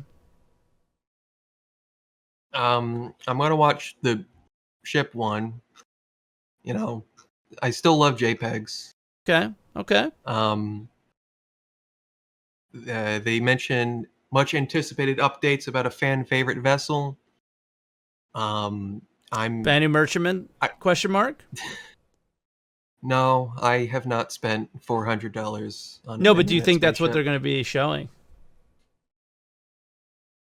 What other fan favorite? How much am I allowed to talk about leaks? 0. Okay. 0%. Okay. I think I might know what it is. Is that the same leaker that thought that the Nomad was a refinery ship? Is that Hater? I don't know. Yeah, enough said. Okay, so I think we're good. We're not going to pay much attention to those leaks, okay? Yeah. So I don't think it's going to be the Banu, because they've like that would, you know, we're still waiting for shop tech, I guess, and the cargo refactor. Oh wait, we have to wait for tech for ships to come out? I thought they just put them out without their tech working, and you just walk around it and do nothing. Yeah, we can use the reclaimer, right? Yeah. That does something? Yeah. You know, but isn't the Banu Merchantman supposed to have like shops in it that you can set up? Aren't we waiting for that tech? Yeah, sure. Who knows? Maybe it'll be the Constellation update. I don't know. Fan favorite. Maybe it'll just be the skin that all the Carrack pilots really wanted that they're not going to get. Who knows? But Argo I don't know. Cargo for the win, baby. Yeah. I don't know. Any final thoughts though, Jane? Any final thoughts on CitizenCon? Are you going to watch it live or are you just going to consume it? Yeah, I'm probably going to watch it live. Just I'm both excited and worried. Yeah. Just a note, I said at the beginning, the reason I won't be watching it live is because I have to work. My job's really busy right now. Every company in the country is short-staffed. So for me to justify taking off for the panels that I saw this time, I just weighed the positives and negatives, and for the first time ever, CitizenCon wasn't more important than my job. I mean, And yeah, it's really absolutely. sad, you know? It's nothing that you need to see right away, but I don't got much going on, so. Yeah. But all right, Jane, I guess we'll let you go. Is there anything just real quick before, because I think I did interrupt you a little bit. No, just Okay. excited and having my expectations tempered. Good to hear. And we'll see you soon. Thanks for calling, Jane, as Good always. talk. No problem. All right. Be good. All right, and our next caller is Michael Krakenov. What's up, Mike? Hey mate, how are you today? I'm well. So, thoughts, expectations, concerns, if you want to respond to anybody that called previously. Well, I think we just got to point to the key point that your gamer girlfriend took up 4 people's worth of time. Listen, he's got really nice lights in the background, okay? I was mesmerized by his background lighting, so. That's all good. As far as sitcom this year, I know some people said like it's kind of like a bigger what is it? ISC. SCL or what have you. Mm-hmm. I would rather them still do a yearly sitcom than not, because we need to get a better understanding of what they're doing, and having that yearly hype end of year. Hey, this is what we're working on. This is what we're planning. This is the big dream, and all that kind of stuff. I think we do need that as a community to keep the interest in this game. I agree, but I think don't you think the problem, and I think what people are, I guess referring to like Berks, who's like, I don't think we should even do it anymore, kind of thing. Do you think where they're coming from is that the level of hype to them doesn't exist anymore? So the idea, the whole purpose for doing it is no longer there? There's a case of both sides. So there's always going to be, new people and old people coming in, going away. And, if Berks decides, I'm going to put this game down for 2 years, and then, halfway through year 1 or into year 2, he sees, and something from Citizencon, he might decide to pick up the game again. There are always going to be people who are like, this is a waste of time, this is a waste of money, just focus on the game. The reach Citizencon has is significantly more than an ISC has, right? Yes. And it allows them to do a better and bigger deep dive of what we need. And this game is a hype game. Without hype, as someone said, I think Jared in chat said, it will die. This will die without hype. Yep. We need to consistently bring in new players and farm the whales. That's what we got to do. So I hope they keep doing sitcon, and that we do get back to physical sitcons, hopefully sooner rather than later. As far as them doing pre-recorded, I would rather do that than do it live, because every CitizenCon has been an absolute mess when it's been live, because there's always something that goes horribly wrong because they never do it properly.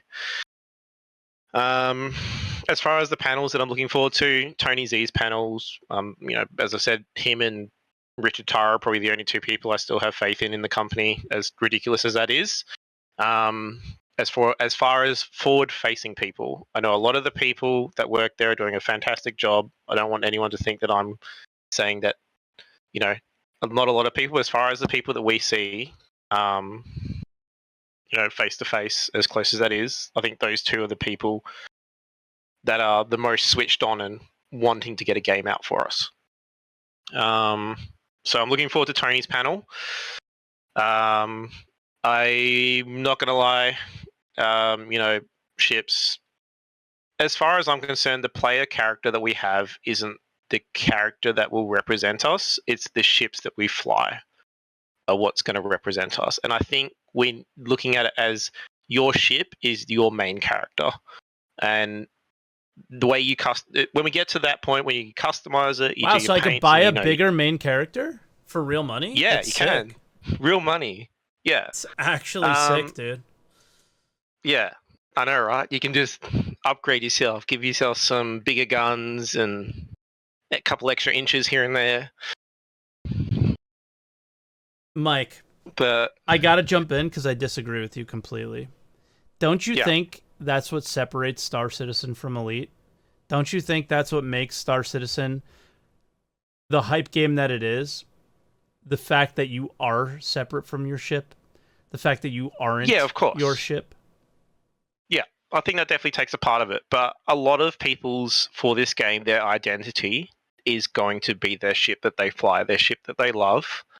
While we can walk around, wear our armor, and do all the rest of it, a lot of people will identify with the ships that they fly and the ships that they love. Okay, I think what you're trying to get at, like a player often describes themselves as a Carrack pilot, or I'm a Yes.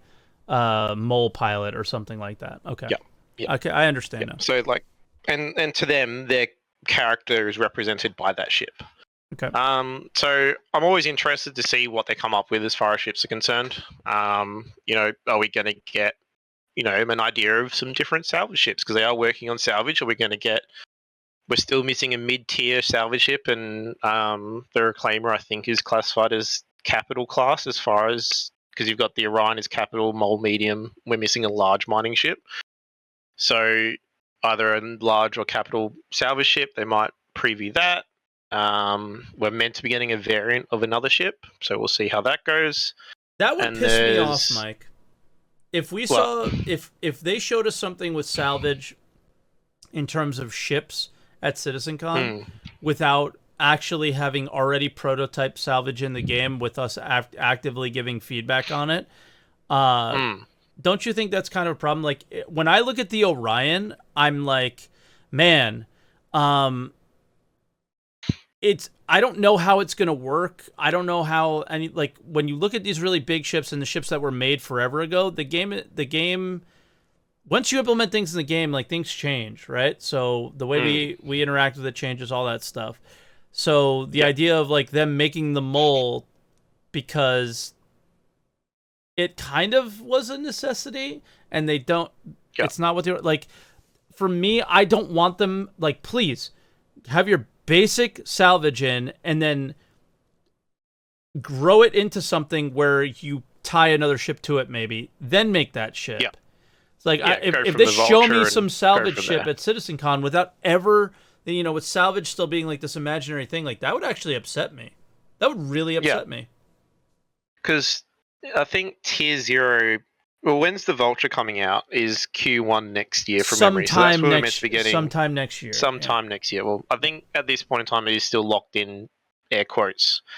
Q1 next year. So we're meant to be getting some form of Tier 0 salvage with them. So I could see them potentially going, this is the Vulture. Here's a look at what salvage, if I'm looking at the panels now, just looking at systematic gameplay, it might come up in there because Tony might talk about how salvage and that'll work as far as you know the AI killing each other, so it might come up in there or in the life in the verse part of it. I will probably watch it live. Being that the timetables as an Aussie, it's a bit hard sometimes, so we'll just have to see how we go. We are meant to be hearing about this Anvil capital ship, so we might see how we go with that. I know a lot of people are excited for another capital because people like big ships. I'm personally, I just want them to get the Ranger motorcycles in, because we're meant to be getting ground races across Daymar in the future patch at some point. So I want to get those motorcycles in because I think that'd be a blast to ride around on if it worked properly.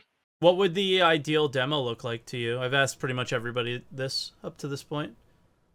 The ideal demo, I would like them to show off racing, give us an idea of what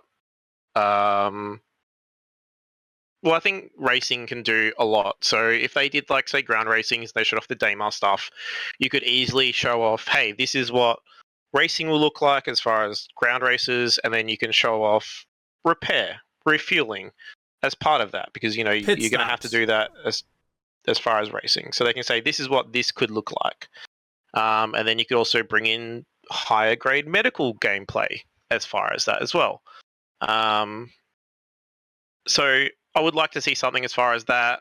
I just want more dynamic events, because at the moment I'm playing Star Citizen for the dynamic events. Sure. I mean, that's an interesting panel. Tony's, I think it's specifically said in the description, sharing our did they say, did they even number it at 4? I think maybe, but they're going to share the next few dynamic events. Like, there's more than just Jumptown 2. Yeah. And they're going to kind of talk to us about them. That could be really interesting. That's probably the most hype thing about Citizencon. Yeah, because at the moment, because we do lack complete gameplay loops where you can do stuff, and the economy really doesn't matter because there's nothing real. There's no consequences. Like 3.15 will bring some of that in, as far as having consequences for stuff. But with the amount of, unless they really reduce the amount of money we're making, it's not going to change anything. And people who think it's going to make a massive change, it's honestly, it'll be different for about a week or two, and then it's going to be exactly the same as normal, because everyone will have enough money that it doesn't matter anymore. Yep. So unless they really pull the economy back and we're making 5,000 UEC and just chip change again, it's not going to make a difference. So at the moment, dynamic events are what? They're the in-game driver right now, 100%. Yes, exactly. And I've been saying this every time they do Xeno Threat. They need to be doing, if you're going to have a 3-month patch quarter cycle, if you're going to have an event like Xeno Threat, it needs to be happening every month until the next quarter, where you bring in a new dynamic event. And if they have Xeno Threat 1 week of the month and Ninetales 3 weeks of the month, that's great. Yeah. But let's go back to CitizenCon, because that's what we're meant to be talking about. I'm trying to keep hopeful as far as it. It'll be good to make sure Cruz isn't dead. He hasn't carked it, and he's been replaced with a robot. So we'll get to see him on stage. So that'll be good. It's always good seeing Chris, because he is one of the main reasons a lot of us did back this project. Yeah. So it'll be interesting to get some cool new quotes for him to spam in your chat. We can hope he might talk about his yacht cruises and all the rest of it. I'm sure everyone will love that. Server meshing will be a big panel for me as far as how much I'm going to invest time-wise into this game going ahead. Because if it's going to be a case of it's another year away, end of next year, then I'm probably going to drop this game for a period of time until a dynamic event comes up again, because that's the only time I'll play it. Yeah. Gen 12 renderer, and I feel like that's going to be so technical. The server meshing side? No, the Gen 12 one. The Gen 12 one? Yeah. But the Gen 12 renderer and, Vulkan and all the rest of it, that is going to be the big thing. I know that I'm saying, I don't want to say air quotes big thing here. Shut up, Zeus. Stop looking at chat. Okay. Now I lost my train of thought. Exactly. Stop looking at chat. That's why I tell you guys not to do that. Yeah.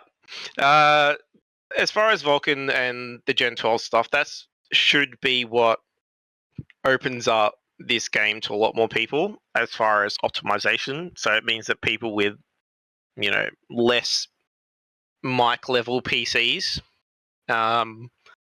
can get into the game and play it. So that's a really big thing, a big step forward as far as how we as far as how we're going to go, because optimization is a really big issue for Star Citizen, and they need to give us some kind of idea of how it's going to go. So ship talk and probably Tony Z's panel are the two that I'm probably most interested in. Life in the Verse, I don't really know what That they're one's gonna. so cryptic. Like, okay, are you interested if they show Pyro? I would rather them show me Nyx, because that's what I'm more interested in than Pyro. Okay. Because Pyro is just a dead system. So the only thing that's in Pyro is a couple of, well, not dead planets anymore. They got some wildlife and stuff on there now because they decided to change it all because can't introduce a system with nothing but a space station in it. So they did a big change there. But other than that, it's got Ruin Station in it. Otherwise, it's a big place and there's nothing in it. Nyx has at least Levski and a couple of other stations, and it's got a bit more in it than Pyro. So I'd rather learn more about that, or Terra, or Odin. Because once we've got Odin, that means we can do more combat with Vandal, and they can bring us Vandal dynamic events. Yeah, the current universe doesn't mean that they're not talking about Squadron 42 locations. They could be. Yes. Yeah. You know, never know. So, well, we've got 100 systems to talk from, and the in-game universe encompasses all of those. So it could just be a case of this is the big picture that we're working towards, or they could go very small and say this is Stanton, this is what it's going to look like when it's complete. Sure. So they could go one end of the spectrum to the other. Yeah. Well, since you're not a big streamer, we're approaching the 15-minute mark. Oh dear. I'm just kidding. Like, if only I had some gamer girl lights behind me to help me out. So where do you want to end the combo? Any final thoughts? CitizenCon? Anything you want to share with the people out there? If you're an impulse buyer like I am, lock your wallet up. Yeah. Because I have very bad impulse control when it comes to air quotes ship sales. So we'll see how we go, but yeah, just I think we should all go in with low expectations. So as long as there's good stuff there, it's a positive, because we got nothing last year. There was no SitCon for 2020, so we're 2021 we're doing better than last year because we got absolutely nothing last year.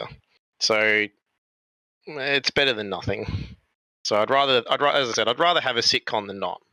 Yeah, because it makes, as you said, I think to Berks, it gives them a deadline they have to meet.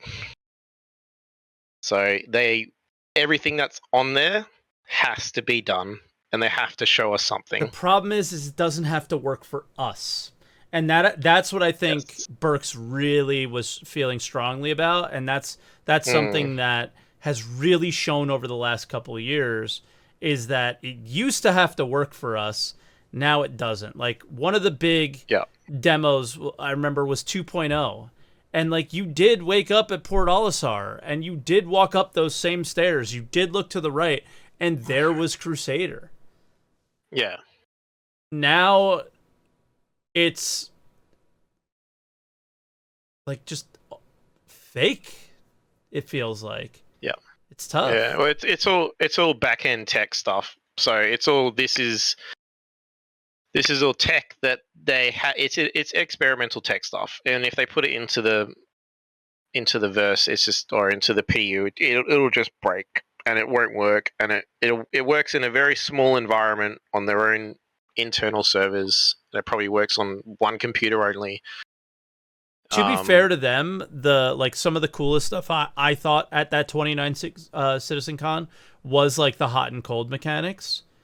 They just unfortunately haven't made the game matter enough for those to be really felt.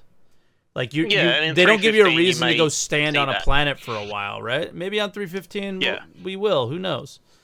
So. Yeah, I think as far as 2019, probably the big thing that I was into was the fact that they talked about the AI getting onto ships, flying the ships around, doing that more. Because the Genesis Starliner is one of the ships that I want to have, and I want to do that as a profession. So that was something I was really excited about. It's been 2 years and nothing has happened with it, so I am disappointed with that. But sure, until Tony Z's Quanta system comes in, we're all going to be sitting on our hands and waiting for all that to come in. So without server meshing and Quanta, we're all up the creek without a paddle, pretty much. So and that's where we've been since 2018, since pretty much. 2016. Yeah, 2016. Yeah. So, Yeah. all right, Mike. Well, I guess it we'll was let an you go, absolute buddy. pleasure, Mike. Yep. Have a good rest of your day, mate. You too. Thank you so much for calling.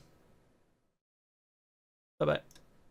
All right, and our next caller is Gabs in Discord. What should I call you, MissGabiz? I still don't know exactly what to call you.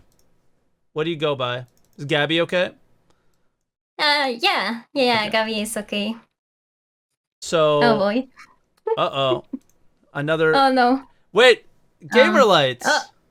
What? Yes. Nice. So, Gabby, how long have you been streaming Star Citizen? You just started, right? Yes, less than a month. Less than a month. So, we're going to be getting a perspective of somebody... This is your first CitizenCon.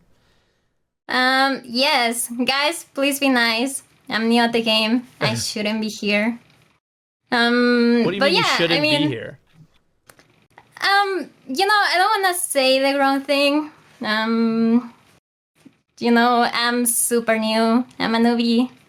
I don't think there are any wrong things though. Like that's the thing about this is Star Citizen isn't real. It's fake. It's mostly in our heads. So there are no wrong things. It's like whatever Star Citizen is to you is what it is. Yeah, true. So it's not really that big of a deal. Well, yeah. I have been super excited about this game. Yeah. Like I started playing it and I was like, oh my god, this is such a beautiful game. Like I'm super excited, blah blah blah. It's been 3 weeks and I feel like there's no gameplay for me anymore. Yeah. So that's I think what happens to a lot of people is they dive in and they're like, wow, everything is so exciting. It looks so cool. It will be awesome if, and then you get in and it's kind of like, oops. Yeah. And I don't think there's anything wrong with that. That's about how much content there is in the game currently. It's just hasn't been their focus. But for you, what is CitizenCon for you? This should be really interesting, I think, for a lot of people. Yeah, I mean, to be honest, I saw at the panels. Yeah. And I wasn't super excited about it.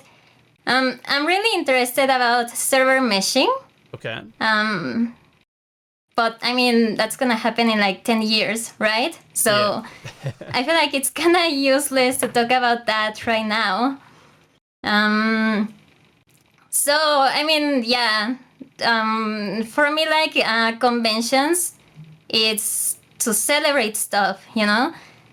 Like one of the main reasons why people go to conventions is like to see their friends, to like meet their favorite streamers, something like that, you know? Yeah. Just to see the community that forms part of the game, you know?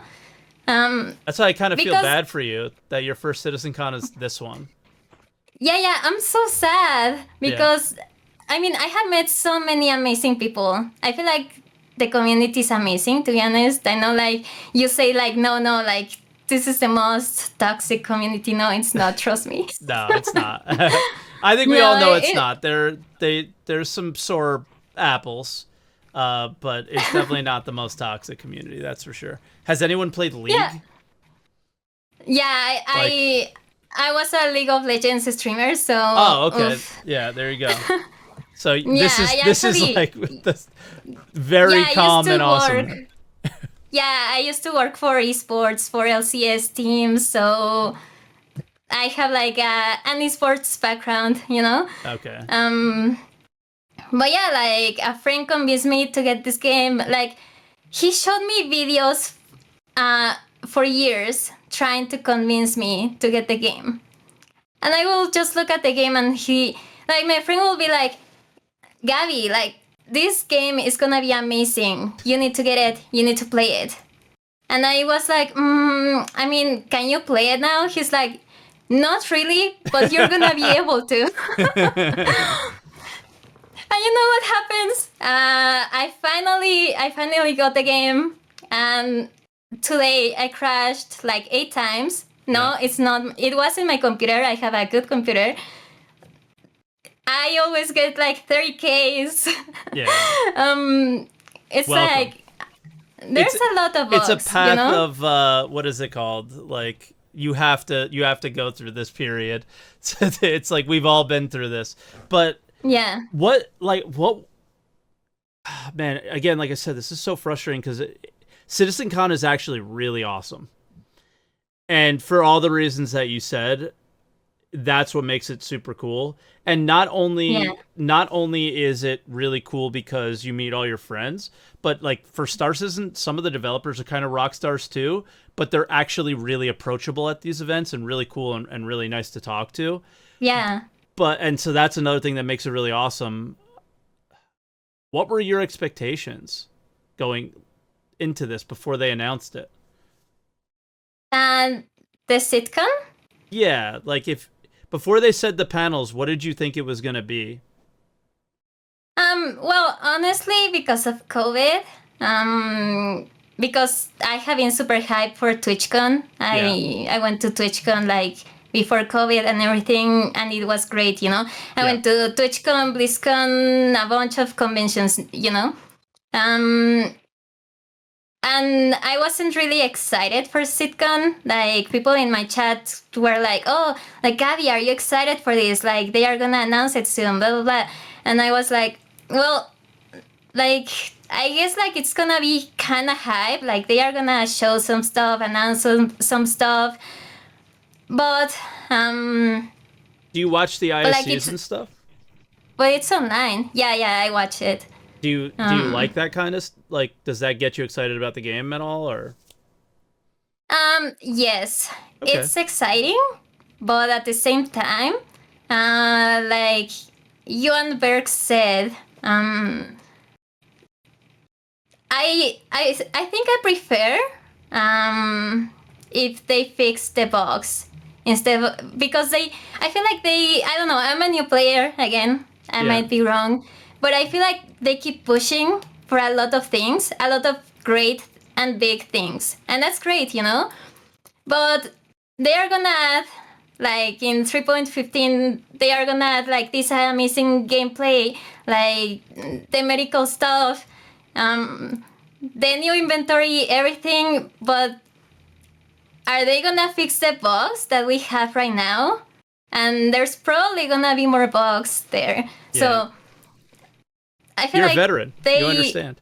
Yeah, I feel like they fix something and they break other thing that already worked, and it's like you said, a full circle, you know? Yeah, it's the thing about, you're 100% right. Like you sit there and you go, I'd rather you just fix the bugs, but the problem, like, this game is such a weird thing. It's this whole open development thing. You've been here for 3 weeks and you're starting to see it, and the problems with it. There's really cool things about it, but there's also problems that come with it. Like, they have to make the game too. And that's like the like one of the things that they do show at CitizenCon is like, one of the most important things is like, yo, we're making the game, guys. Like, that's usually the theme is, see this stuff that you want, guys. See this stuff. Like, this is this. We're doing it. We promise. The last couple of years not been too good as far as that goes. They like, hey, we're doing it, but then it never got done, unfortunately. Yeah. For whatever reasons we don't really know, but it's there's not always going to be really horrible bugs like we have now, but just put your seatbelt on, Gabby, because they're going to be here for a while. And if they might fix the one that's annoying, but then a new one's going to show up, because the game, like you said, you kind of ran out of content after 3 weeks, right? Yeah. Every time they add more, there'll be a couple bugs with that content that are going to block it a little bit, and then they add another one. There's going to be bugs with that one, and then they might leave some back there. It's going to be a part of it, but man, is there? I think you mentioned some of the panels that you're excited about.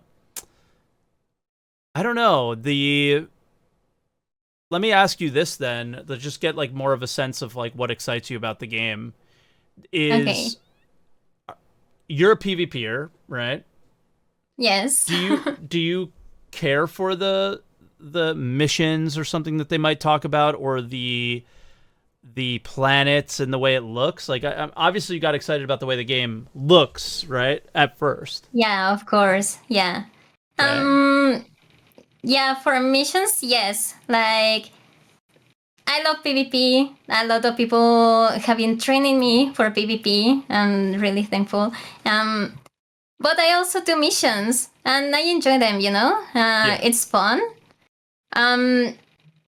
It feels kind of weird when the NPCs are super weak. I knew like they made them stronger this patch. But when they work, they're scary. Yeah. Yeah, I guess. Yeah.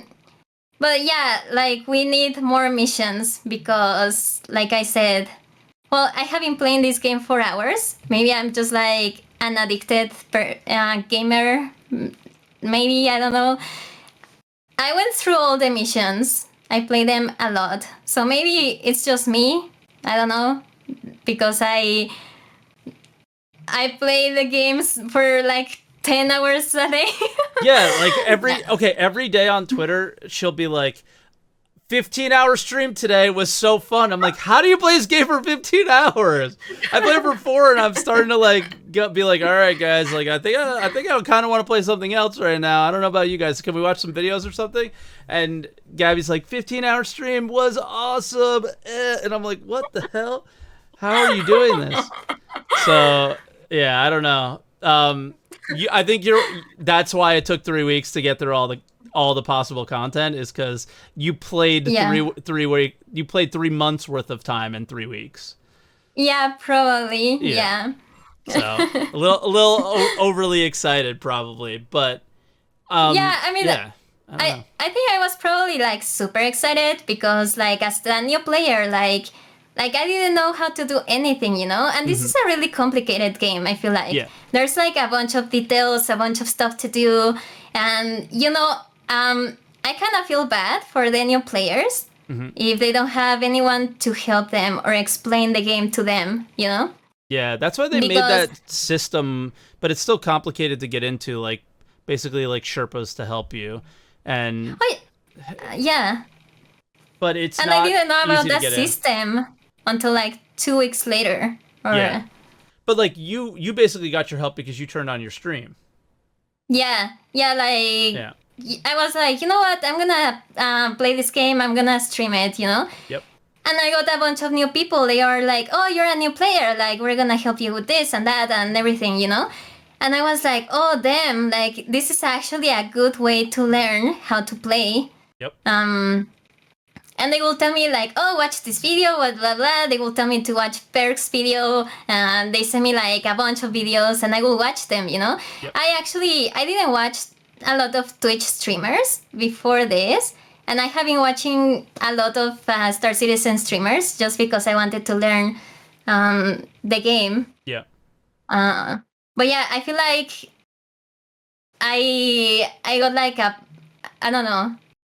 I feel like as a new player, I got really lucky because of my stream, There's that, but I think in general, the Star Citizen community is really, really, really, really, this is like their strongest point. And I know we made fun of them for being like toxic about like dumb stuff, but this is their strongest point, is when somebody's new, man, do they like open their arms and take you in. And then they tell you to buy all the biggest spaceships because you'll have more fun. No, just kidding. But like they really take you in and want you to enjoy the game. And I think that's like the strongest point of the community. And I think if Citizencon was in person, I think you would have seen that even more so, or maybe less so, because people are a little bit shyer in person than they are on the internet. But me. Yeah, well, I think all of us, right? I think it's a lot easier to do things like over even just like camera like this. But yeah, kind of. This is not easy, guys. I'm really nervous. Really? You do the same thing. You stream. What's different about this? This is literally the same thing. But the difference is you have like 400 people. Oh, close the view count. I don't look at the view count. It doesn't matter. It's just you and I talking. It doesn't make a difference. Okay, true. I'm also reading chat, but yeah, But in general, I think that's like the strongest point of the Star Citizen community is their willingness to help people. Because I think everybody still believes that this is going to be really awesome, and they want people to enjoy it as much as they have already for the little things that you can enjoy, and then hopefully in the future as well, right? Yeah. So, yeah. Oh, they're trolling again. I looked over too. But yeah, I don't know. I don't know where to go from here in the conversation as much, because it is interesting with somebody who's never done a CitizenCon, because all of our expectations are being created off of the previous ones. And have you watched back at any old CitizenCons? Have anybody have you do that yet? No, I didn't even know this thing existed until a few days ago, to be honest. Oh, wow. Okay. I think that's something that, like, you know, maybe if you're dealing with a lot of bugs one day on your stream, to just watch the last CitizenCon and like get a feel for how Berks felt, get a feel for how some of the other people that called in that were a little bit more excited about things, and definitely create your own expectations, maybe based off of that, because I think the last one was they had a lot of panels, so it was very focused on that, and they had their little demo, which, you know, was kind of hit or miss when it came to it. But I would do that if I was you. I think that would be something that could be a lot of fun and interesting for you to jump into. But this will be very different than that, because it won't be in person, obviously. Yeah, I mean, like Michael said, this could be in a video, and that's it, you know? Like, we all could watch it. I get the hype, but I feel like a convention is not really a convention without the community, without the people who actually make the game, you know? Because, like, they are, like, making the game and everything. But right now, since there's not a lot of missions and there's not a lot of gameplay, the community, like, we are creating the gaming content, you know? Yeah. Like, we are, like, forming organizations, PvP, like this group against another group, like playing with friends, everything. It's not a real convention, but hopefully next year, you know, and hopefully I get to meet everyone. I get to meet you, Mike, everyone. Yeah, I hope so too. The funny thing is they said they're going to celebrate the community. I wonder how they're going to do that this time. I know there was like a fan video last time, and maybe that's really all that they can do right now.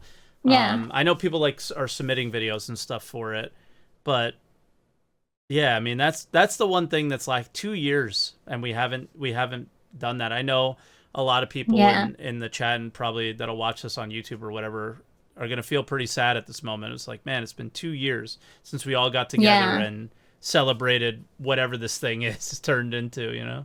Is it a game? Is it an experience? Is this whole crazy thing? But I don't know, Gabby. I think maybe this is probably a good point to stop at, but is there anything you want to share? Do you want to share? Because like Berks is a lot easier because I put his name in properly. I just don't know your name by heart yet to type it in correctly. Oh, MissGabiz. I can type in chat. Hi. Yeah, there you go. Zeus is already on it, so I'll share that in the YouTube. So MissGabiz, MissGabiz. There you go. All right. So if you guys want to watch her Twitch stream and help her along in her new player journey, as many already have. Yeah. So thanks for coming on, though. I appreciate it. Don't be nervous. Yeah, thank you. It's literally just like streaming. It's the same thing. You'll have this many viewers one day too. Trust me. We will see. Bye, we'll chat. see. Thank you. Thanks, Mike, for having me. Hopefully the Citizencon is fun, exciting. Yep. Hopefully, I can't wait for 3.15. Some actual gameplay. But yeah, bye, chat.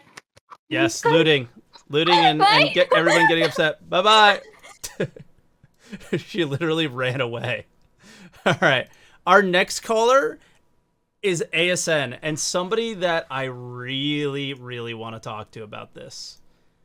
ASN, are you there? I'm very excited. Yeah. I have high expectations for this call, just so you know. Oh, Lord. Yes. All right, let's hit it off. So the reason why I have high expectations is I feel like you understand. So obvious note, ASN, game developer, made oh my god, I'm so tired. Scissorane. You could check it out on Steam. Very, very cool game. And yeah, like you have this interesting point of perspective that nobody else has, especially now after delivering like this product that you have in last year, right? So it's interesting. What are your expectations for CitizenCon this year? Yeah, so I think number one is going back to the community stuff. I've been part of 2 sitcons. Okay. And the last one in 2019 has been absolutely amazing. It was like the best convention I've been to. A lot of it has to do with the people I got to hang around with, who are awesome people from this community. Your and other picture's on the Star Citizen website. Communities. Yeah. Did you know that? I didn't actually. So the picture with you, Shambles, and First Emperor is on the website, like of the CitizenCon thing. So if you guys see the picture with the guy with the clown head, I call like our community clowns. So that Shambles, he was wearing the clown hair.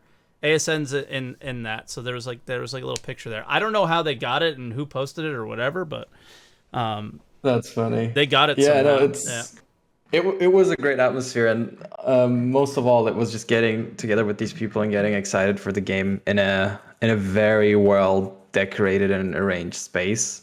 Yeah. Obviously, this year won't have the physical activity going on, but like at the end of the day, it's the community focus that made these sitcoms really awesome. It's definitely not the devlogs or the videos, so I think that's where the weakness is probably going to lie. Yeah. Because we can get them anytime, anywhere, anyhow. Exactly. So, they could have done this on October whatever. They could have done this in any day, right? It I mean, literally Jared flew around and recorded these weeks ago, right?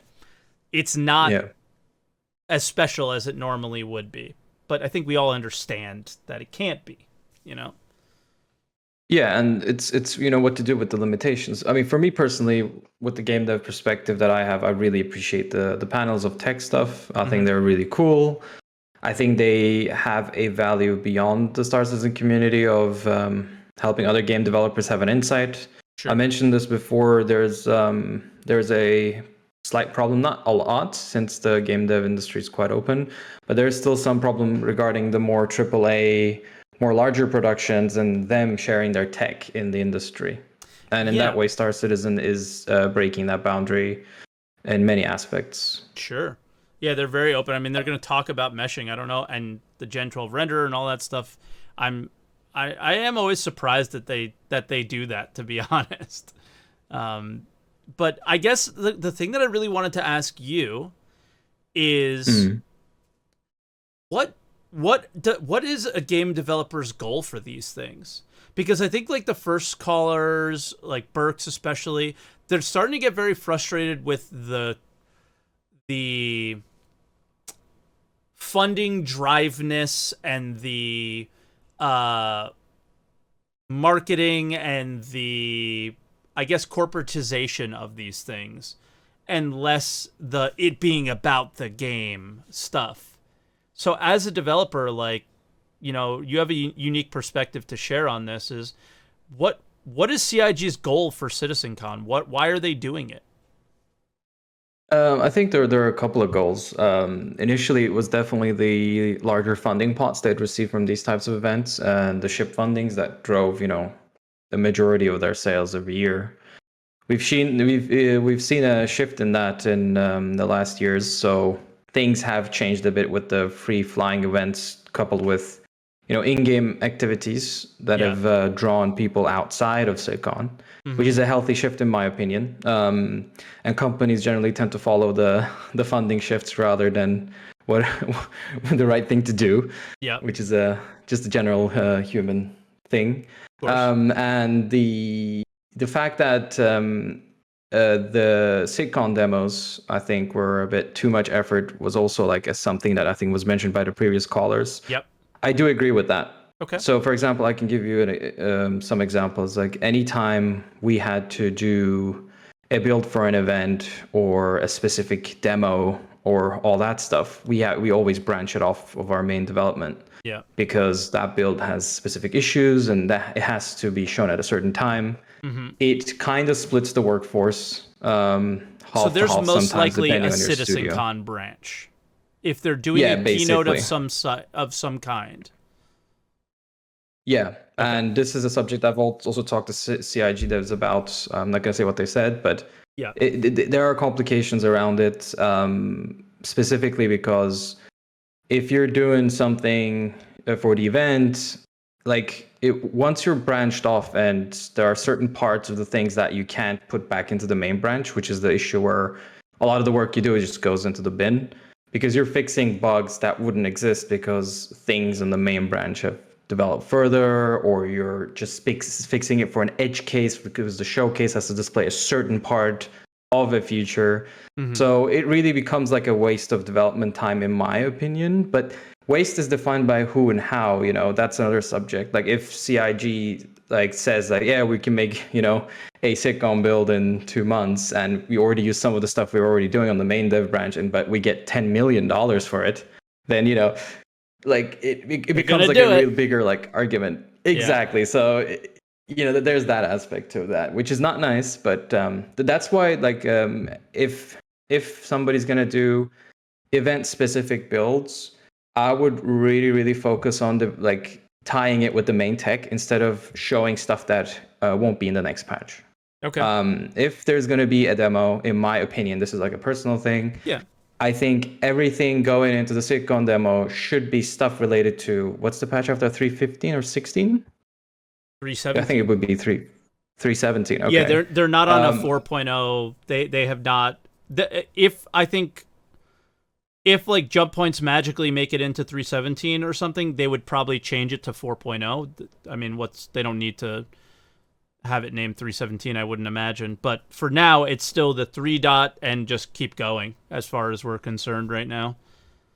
Yeah, I mean, we don't know if there's going to be a build 2, right? But let's say there is. It probably already branched off of 3.14, like if it's a tech-heavy build. So it's already branched off and it's already being prepped for good point the event. And, and this happened probably a month and a half ago or 2 months ago, depending on the complexity of that thing.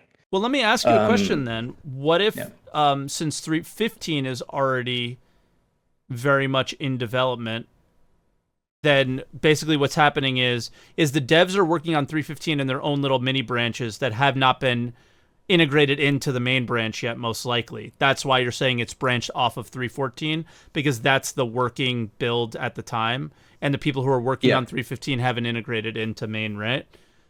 It depends on the features of of what they're going to show and which patch has part of that feature in it. So if the feature was in the dev branch during 3.14, part of it's already in 3.14, you might as well branch off of that and finish it and do the specific scenario and build the build for that. Okay. If it's something that's slated for something in the future, then you take it from that branch that would be, attached in the next quarterly patch, and then you try to do a variant of that. In either case, there's always a chance of you losing work because you're trying to display a specific use case at the event. Mm-hmm. And that's where you can avoid this too, by the way. You can still develop features and then backload them into the other development branch and keep continuing from there. But the issue is the more specific they are, the more untangling you need to do. And it's not super easy, especially in a tech-heavy project like this, to not lose work when it comes to this stuff. Sure. Yeah, I mean, this is why I was really interested in your perspective, because it is sort of saying a lot of the things that like maybe a guy like Berks was bummed out about, but also coming at it from the more game development side, because I think a lot of people would just tell Berks, well, you don't understand game development, and pull that whole thing all the time. But in reality, like, these things they do have their detriments, but they also have their gains. And if their gains are significantly financial, CIG may take that because of the idea of, money is the only thing that's going to keep the project going, right? So if they're going to get that gain, it's hard not to take it, right? The other aspect is the big marketing push, right? Like one of the main reasons why CIG is doing this stuff is not just for the Star Citizen community. Yes, they're focusing by saying community, but it's also another great opportunity to send a marketing beat out to everyone and draw people through free fly events or whatever, the next big thing is, get articles going. These are all like a very big part of keeping a game alive and keep the whole system going, because it's you're doing a couple of things at the same time. You're especially in SC's case, you're raising funds, you're trying to showcase a certain technology that you're developing, which has which needs a milestone internally anyway. Like, it's always nice to be like, what, by this time we want to be able to showcase where we've gotten, and that's also a good milestone for the internal team, who gets to show finally like a full example of what they've been doing. I imagine and then these there's the guys on marketing these aspect. panels are really proud of their work and are excited to share it with us. And a lot of us are coming on here and shitting on it, and I actually feel guilty now about it, but in general, I think a lot of us are less focused on those things, and a lot of us are just gamers, man. I'm not that's fine as well, right? That's all cool. Like, the game needs to be fun, and all those things, they need to work. And I think like, whenever I was at SigCon, one of my pleasure was to talk to all of these devs and get an insider perspective on what they're going through. And the games industry is very talkative behind closed doors, but in public events they aren't. And I can easily say in the CIG event, all these devs were so open and so transparent, and they were very nice, and they talked about what they're going through, and I thought it was very amazing. I want to be in an industry that can explain that side of things as well, without being super scared about it. And there's genuine passion. Like the prison system, for example, Luke Frezzi was so excited that whenever I was at SigCon, he's like, oh my god. And now everybody yells at Luke and hates Luke because of it. Poor guy. Yeah, I mean, you try to own a small piece in a massive project, right? And you really you do your best. But how that piece functions among the larger painting is something that is out of your hands at that point. And at that point, you need to look at the creative visionary or the top leads in these companies, and then question their decisions and their direction. Yeah. And I think that's a lot what's going on right now. Is it'll always go back to that 2019 CitizenCon, man. And people looked at that, and I think the keynote, I would argue, was the most lackluster that we had to date. And all the other ones really hit hard. They were crazy, because they were typically showing off a huge planet or a planet in general. The jump point, I don't know, for some reason it didn't do it as much for me, because I just knew it wasn't a reality yet. And this time, I think what's starting to happen is at least from the gaming side of the Star Citizen community, the people who are the backer side, I should say, are losing faith in the higher ups at the company, the people who put themselves in front of the camera, because almost everything they said would be the big stuff just didn't happen. I mean, from your perspective, what do you think is going on there? What do you think they're feeling? Maybe again, what are their goals given that for this year's CitizenCon? It's not the same spectacle. They get to curate these panels and edit them properly this time. I mean, maybe they are editing them. Who knows? Maybe they just record it live. I don't know. But I don't know what to expect either. But all in all, what I've seen and what I've understood from the content they've displayed is they're focusing on what is important to the game, and what are the main things that people reference to in the game, and you can see that clearly, like the visual pipeline, which is a tech panel. By the way, the visual pipeline and the tech panel is very important, because if Star Citizen is ever going to have 100 people in the same area, the rendering optimization and the rendering engine needs to be in Vulkan and so well done that it can actually show us these ships without crashing our computers. So that is as important as the gameplay systems panel and as the meshing panel. And I think these are all main reference points of the game. The gameplay, the universe, the sim aspect, the ship aspect, the graphic tech, the content tech of the planets and the locations. All these are very important things. And Star Citizen in this SigCon, I think CIG is trying to show that this is the latest state where we've gotten in all of these things. Like, this is our latest status. And I think at the end of the day, it's best that they show where they are at instead of once again promising something that's unattainable within a year to mid. Exactly. It's much better to make a panel, okay, this is what we've done, instead of like having these, promises that make people get more and more disillusioned as soon as they're not met. Yep. And I think that's cooler and that's more honest. And the more honest you have, the less people can blame you for, being late or being delayed or whatever. It's just, you just got to keep them updated on what's happening right now. And the concerns as well, right? Like all the stuff we've heard. I think Citizencon is another great opportunity, in my opinion, to say, we understand that, you want these mechanics, and this is what we're doing right now with these teams to get there. Like just straight up hit the point, hit the concern, and explain what you're doing to attend to, the points raised by the community. Yeah, and I think the thing that me and Berks get frustrated with the most is that all of those steps to get there, don't happen instantly, and they don't happen smoothly, and they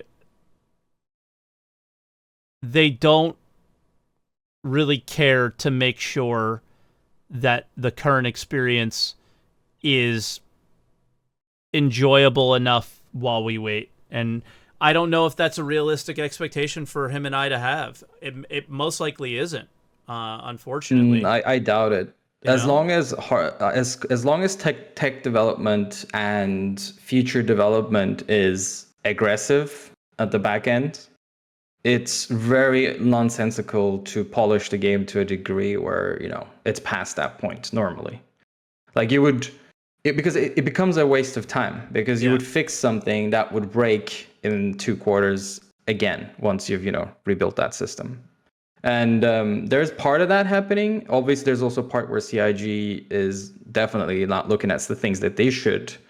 That's why the in-between patches do exist, and they do cover some bugs. Yeah. But I wish they'd highlighted their decision-making a bit more transparently in that regard, because the active player base, I think, is more worried about the same bugs persisting over the years or the quarters, and they don't understand why they're not being fixed. But if CIG would be able to tell, hey, we're working on this feature, and this feature is going to break this one next patch, that's why we're not going to, look at it now. I think that would at least give some logic to why certain things are not being attended to. Yeah, they do that. It's just you have to catch that one sentence in SCL or ISC to know. It's very hard, the way they communicate. As great of a job as Jared does, Jared's work is not easily searchable, if that makes sense. So you can't Google where is server meshing and get a good you typically won't get the part of the conversation that Jared had with some dev on an ISC. You would have to you would have to know where to go in that specific video, So I think that's also a part of the problem, is at least at Citizencon, they curate the panel, and if you want to hear about a specific thing, you got it. It's a little bit easier, I think. Even though the ISCs have themes, it's still it's just not as simple, And at the end of the day, Citizencon is a celebration of SC, being a thing, and it should be also treated as such. But what CIG needs to keep, not forgetting, is that the community made this a thing because they want it to play well, and they want to have a good time. And the more CIG attends to those requests, formally and in action, I think the better every Citizencon will be, and people will be much more happy with what's happening. And that's why the promises thing, again, I really think that, I'm very happy with the roadmap and everything that they've displayed, the teams and the detail, everything that's been showcased is really great. I really appreciate that stuff.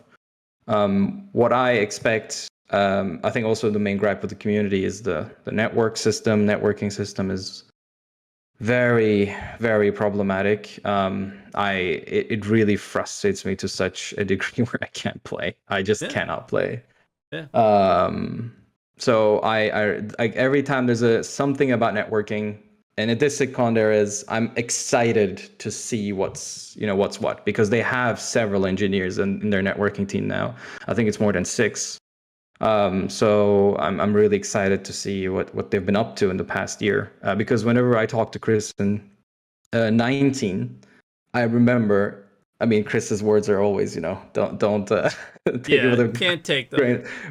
Yeah, I can't take them that directly, but he was hoping for early 2022, back in 2019 at the SitCon. So I do hope at least that they've gotten 70 to 60% through the work, that they update us. Here, this is where we're at. We got a playtest or something. That would be nice. That would be something that would make me happy. Yeah. If I had any expectation, it will be a good update on meshing and a prototype of it. That would be my expectation. Okay. Yeah. Interesting. All right. Well, ASN, I think that's probably a good place to stop it. It's been 2.5 hours, so it's a pretty long podcast, and man, do I appreciate that perspective, because it does ground you a little bit for sure, but it also is nice to hear that some of your concerns are similar to ours as well, and we're not crazy for being a little disappointed. I'm a gamer first. I became a developer after. Yep. I always have the gamer perspective first, and that's why I love this stuff, because you can only become a good game developer if you also were a good gamer, in my opinion, and really have passion for enjoying games. Yeah. Awesome, ASN. Thank you so much, man. All right. Can't wait to hear from you again. We're probably gonna have to have a post Citizencon talk and what we thought about it, and maybe you'll come on and we'll hear your post-mortem, I guess. Hell yeah, let's do it. Nice. It was a pleasure. All right, ASM. We'll talk to you soon, care. Man. Bye-bye. See y'all. All right, guys. Another ATC in the books. A long one, but a good one. That was fun. At the beginning, I feel the same way as I did at the end now, is that I'm still not very excited for the event. Cautiously optimistic. I think after talking to ASN, it definitely gives me more insight in what it's like on their side of things. And, I do feel guilty when I get upset and go, I don't care about those things. 'Cause, that guy worked really hard. I shouldn't say that stuff, but at the same time, it's just not what interests me necessarily, and maybe I should say it a different way. And so I don't know, but guys, that'll do it. If you guys are watching on Twitch, we did start at the normal time today. Yay, pretty much. And if you're watching on Twitch, make sure you hit the follow button if you haven't yet. We do these every Sunday if we can. Sometimes we miss. And if you're watching on YouTube, make sure you hit the subscribe button for more Answer the Calls, and leave a comment. Let me know what you guys think about Citizencon. What are your expectations? What are your concerns? Let me know in the comments, and I'll be in there hopefully responding to a few of them. All right. So thank you guys for watching. We'll see you next week for our post Citizencon conversation. Bye bye, everybody.